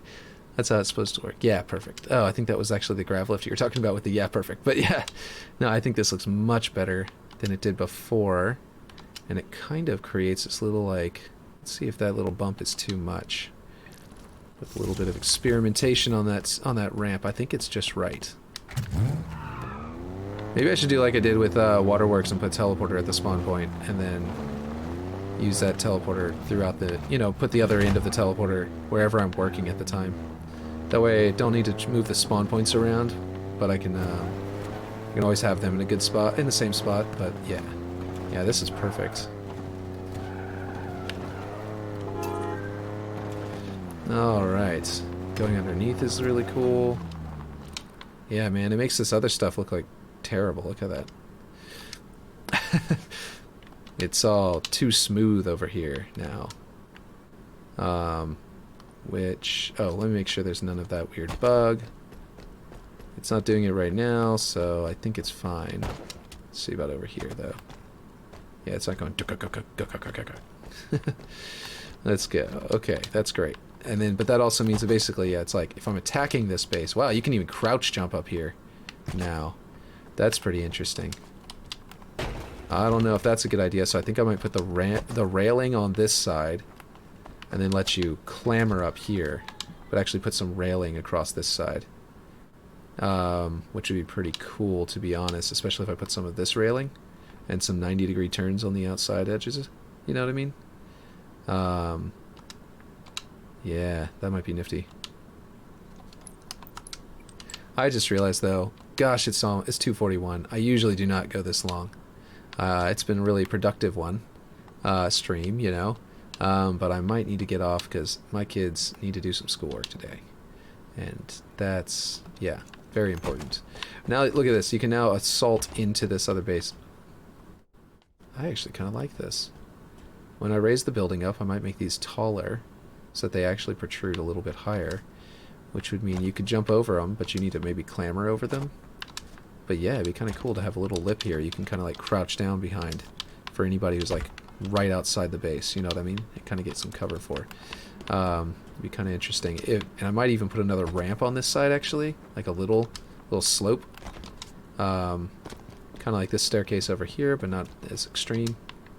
But yeah, this is how high I need to make this whole building. So once that's that high, and then I raise these up to sort of be above it, I'll need a ramp to kind of get up there instead of a... So maybe not a clamber point, but instead of a ramp coming down this side onto the sand. But yeah, and then this tower is going to be the highest point of the bases, so that if you really want a sniper tower, this is your best bet. It's still going to be dwarfed by those, though. That's the idea. I wanted these to be so tall that even this really tall building that feels really tall whenever you're inside of it is nothing compared to this. You know what I mean? Speaking of, I might actually, instead of putting an opening here, which would be kind of looking a little bit unusual, actually, you know what? There's one thing I want to try real quick. I know this is really ADHD. I'm like jumping all over the map, doing all sorts of stuff, but this is how I would probably do this if I was off stream. Is Halo design set. What I want to do is doorways. I want to try... let's undo the rotation. Let's switch to 45 degrees in case I need to switch it. And I want to see what it looks like if I put this here. That's too big. And I don't believe this is going to have, if I switch this to dynamic, yeah, it's not going to have different sizes. So the other doorway, this one, might be just right. Let's see. And if it is, look at that. That does look pretty much just right. Wait, what? Oh, no, hold on. Thought I was closer. Thought I was in a very different spot. It is not just right. Let's see. If I put this here, actually, I probably would want to line it up on this corner. I could put that there and have that be the way out of this structure. Now I do want it lined up over here. I think that makes more sense visually. And that would be cool onto like a platform that has like a helipad on it. That'd be pretty cool. Helipad on the roof would be cool too, but I think I'm going to make the roof like not really as accessible as you would think it would be, you know what I mean? Like the middle thing, because I can't make these dynamic objects have holes in them to climb through or to have a staircase go up through. So instead it's got to be over here, because these all have to be dynamic to rise up. So I'm stuck with whatever shape it is, you know, right off the bat, and it snaps into position there. Another idea, though, is that I take this, I guess I could have just duplicated either of them, and I put this here, and make the, to replace this one, and I make the, you know, let's do this, please. And then I basically could, then now this can just snap back into that position later if I want to. I could have like a little balcony coming out right there, and do the same thing I did down here. I really could have just duplicated this one for the other one, and it would have been the right color and the right size and everything. And I could do something to this effect. And then have or even there and there. But the point is, I could do something like this. I guess where I put the door is going to depend on where I put the slopes, the ramps, or the staircases to get up. So yeah, maybe I should put a outdoor staircase on this side that goes up, like crisscrosses all the way up. You know, like a fire escape. That might be cool. Anyway, I am rambling on, and like I said, It's really late where I am. Honestly, I've got to get lunch. I got to eat something for lunch. I'm getting hungry. So, yeah, I think what I'm going to do is be done for the day. I know I've probably lost everyone here. Anyway, because I said I was going to get off a second ago, and then everyone usually leaves right whenever I say that. Even if I stay on for another like 5 or 10 or 15 minutes. It's like, what's his name? What's his name? Ludwig. Ludwig says, cold end. Do not do all of this meandering like I'm doing right now. Just say, all right, bye, and then leave. But anyway, the point is that I don't do that, and I explain why I'm leaving and what I'm going to do whenever I get off and stuff like that, because I'm building something, and I know that you guys are going to be interested in what I'm going to do while I'm off stream. But then I don't always do that, so maybe it's not maybe it would be better just to do a cold end. But the point is that, yeah, I think I'm done for the day. Oh, well, actually, hold on. I'm not yet. What would happen if I put one of these here? Like if I did like another bulge shape coming out the side, instead of making it just one cylinder in the back and then a wide cylinder, or one thin cylinder in the front and a wide cylinder in the back, what would happen if I put, you know, another cylinder sort of shape coming down from that? What would that look like? Let's delete that, put this one back where it was, close up that door, experimentation door, and go with this experimentation and see how that works. Okay, well, I guess I'll do that. Position again, I was hoping it would duplicate downward. What the heck? These are... Oh, okay, no, it's just in position wrong. Okay, cool. I thought something had gone wrong. There we go. That doesn't look bad. It looks kind of cool. It's kind of all of the things I had said I might do combined into one. And then having a little platform off of that. Huh. Yeah, maybe I'll do that. I'll keep experimenting. It kind of looks weird, but it kind of looks cool at the same time. It would need a column here where they join, because the way it joins looks a little wonky. But I could theoretically, and this is going to look bad because whenever you duplicate more than one object. Hey, you can hold down the duplicate button and it makes... Are you serious? Dynamic objects may be just about... Their mess-ups may just be related to the fact that we're not holding down the button like we do with the with prefabs and stuff like that. Like, not exactly there, but you can kind of get the idea. Well, maybe exactly there. Kind of looks like it's clipping into it. Yeah, it's clipping into it on the right. Maybe it's about the rotation. It looks like some of them are clipping in more than others, so yeah, never mind. I think it did just duplicate it and mess up all the rotations of the objects. So, yeah. Anyway, the point is, there you go. That might look good. That might be what I do. But I'll think about it. I think it needs some other shape, like a sharper angle here, like a straight edge. Okay, yeah. Okay, I'm meandering on too long. Everyone's quit. Everyone's left. I gotta go. Okay, I'll catch you guys later. This has just been me, like, ending the stream for way too long. I'll catch you guys later. Bye.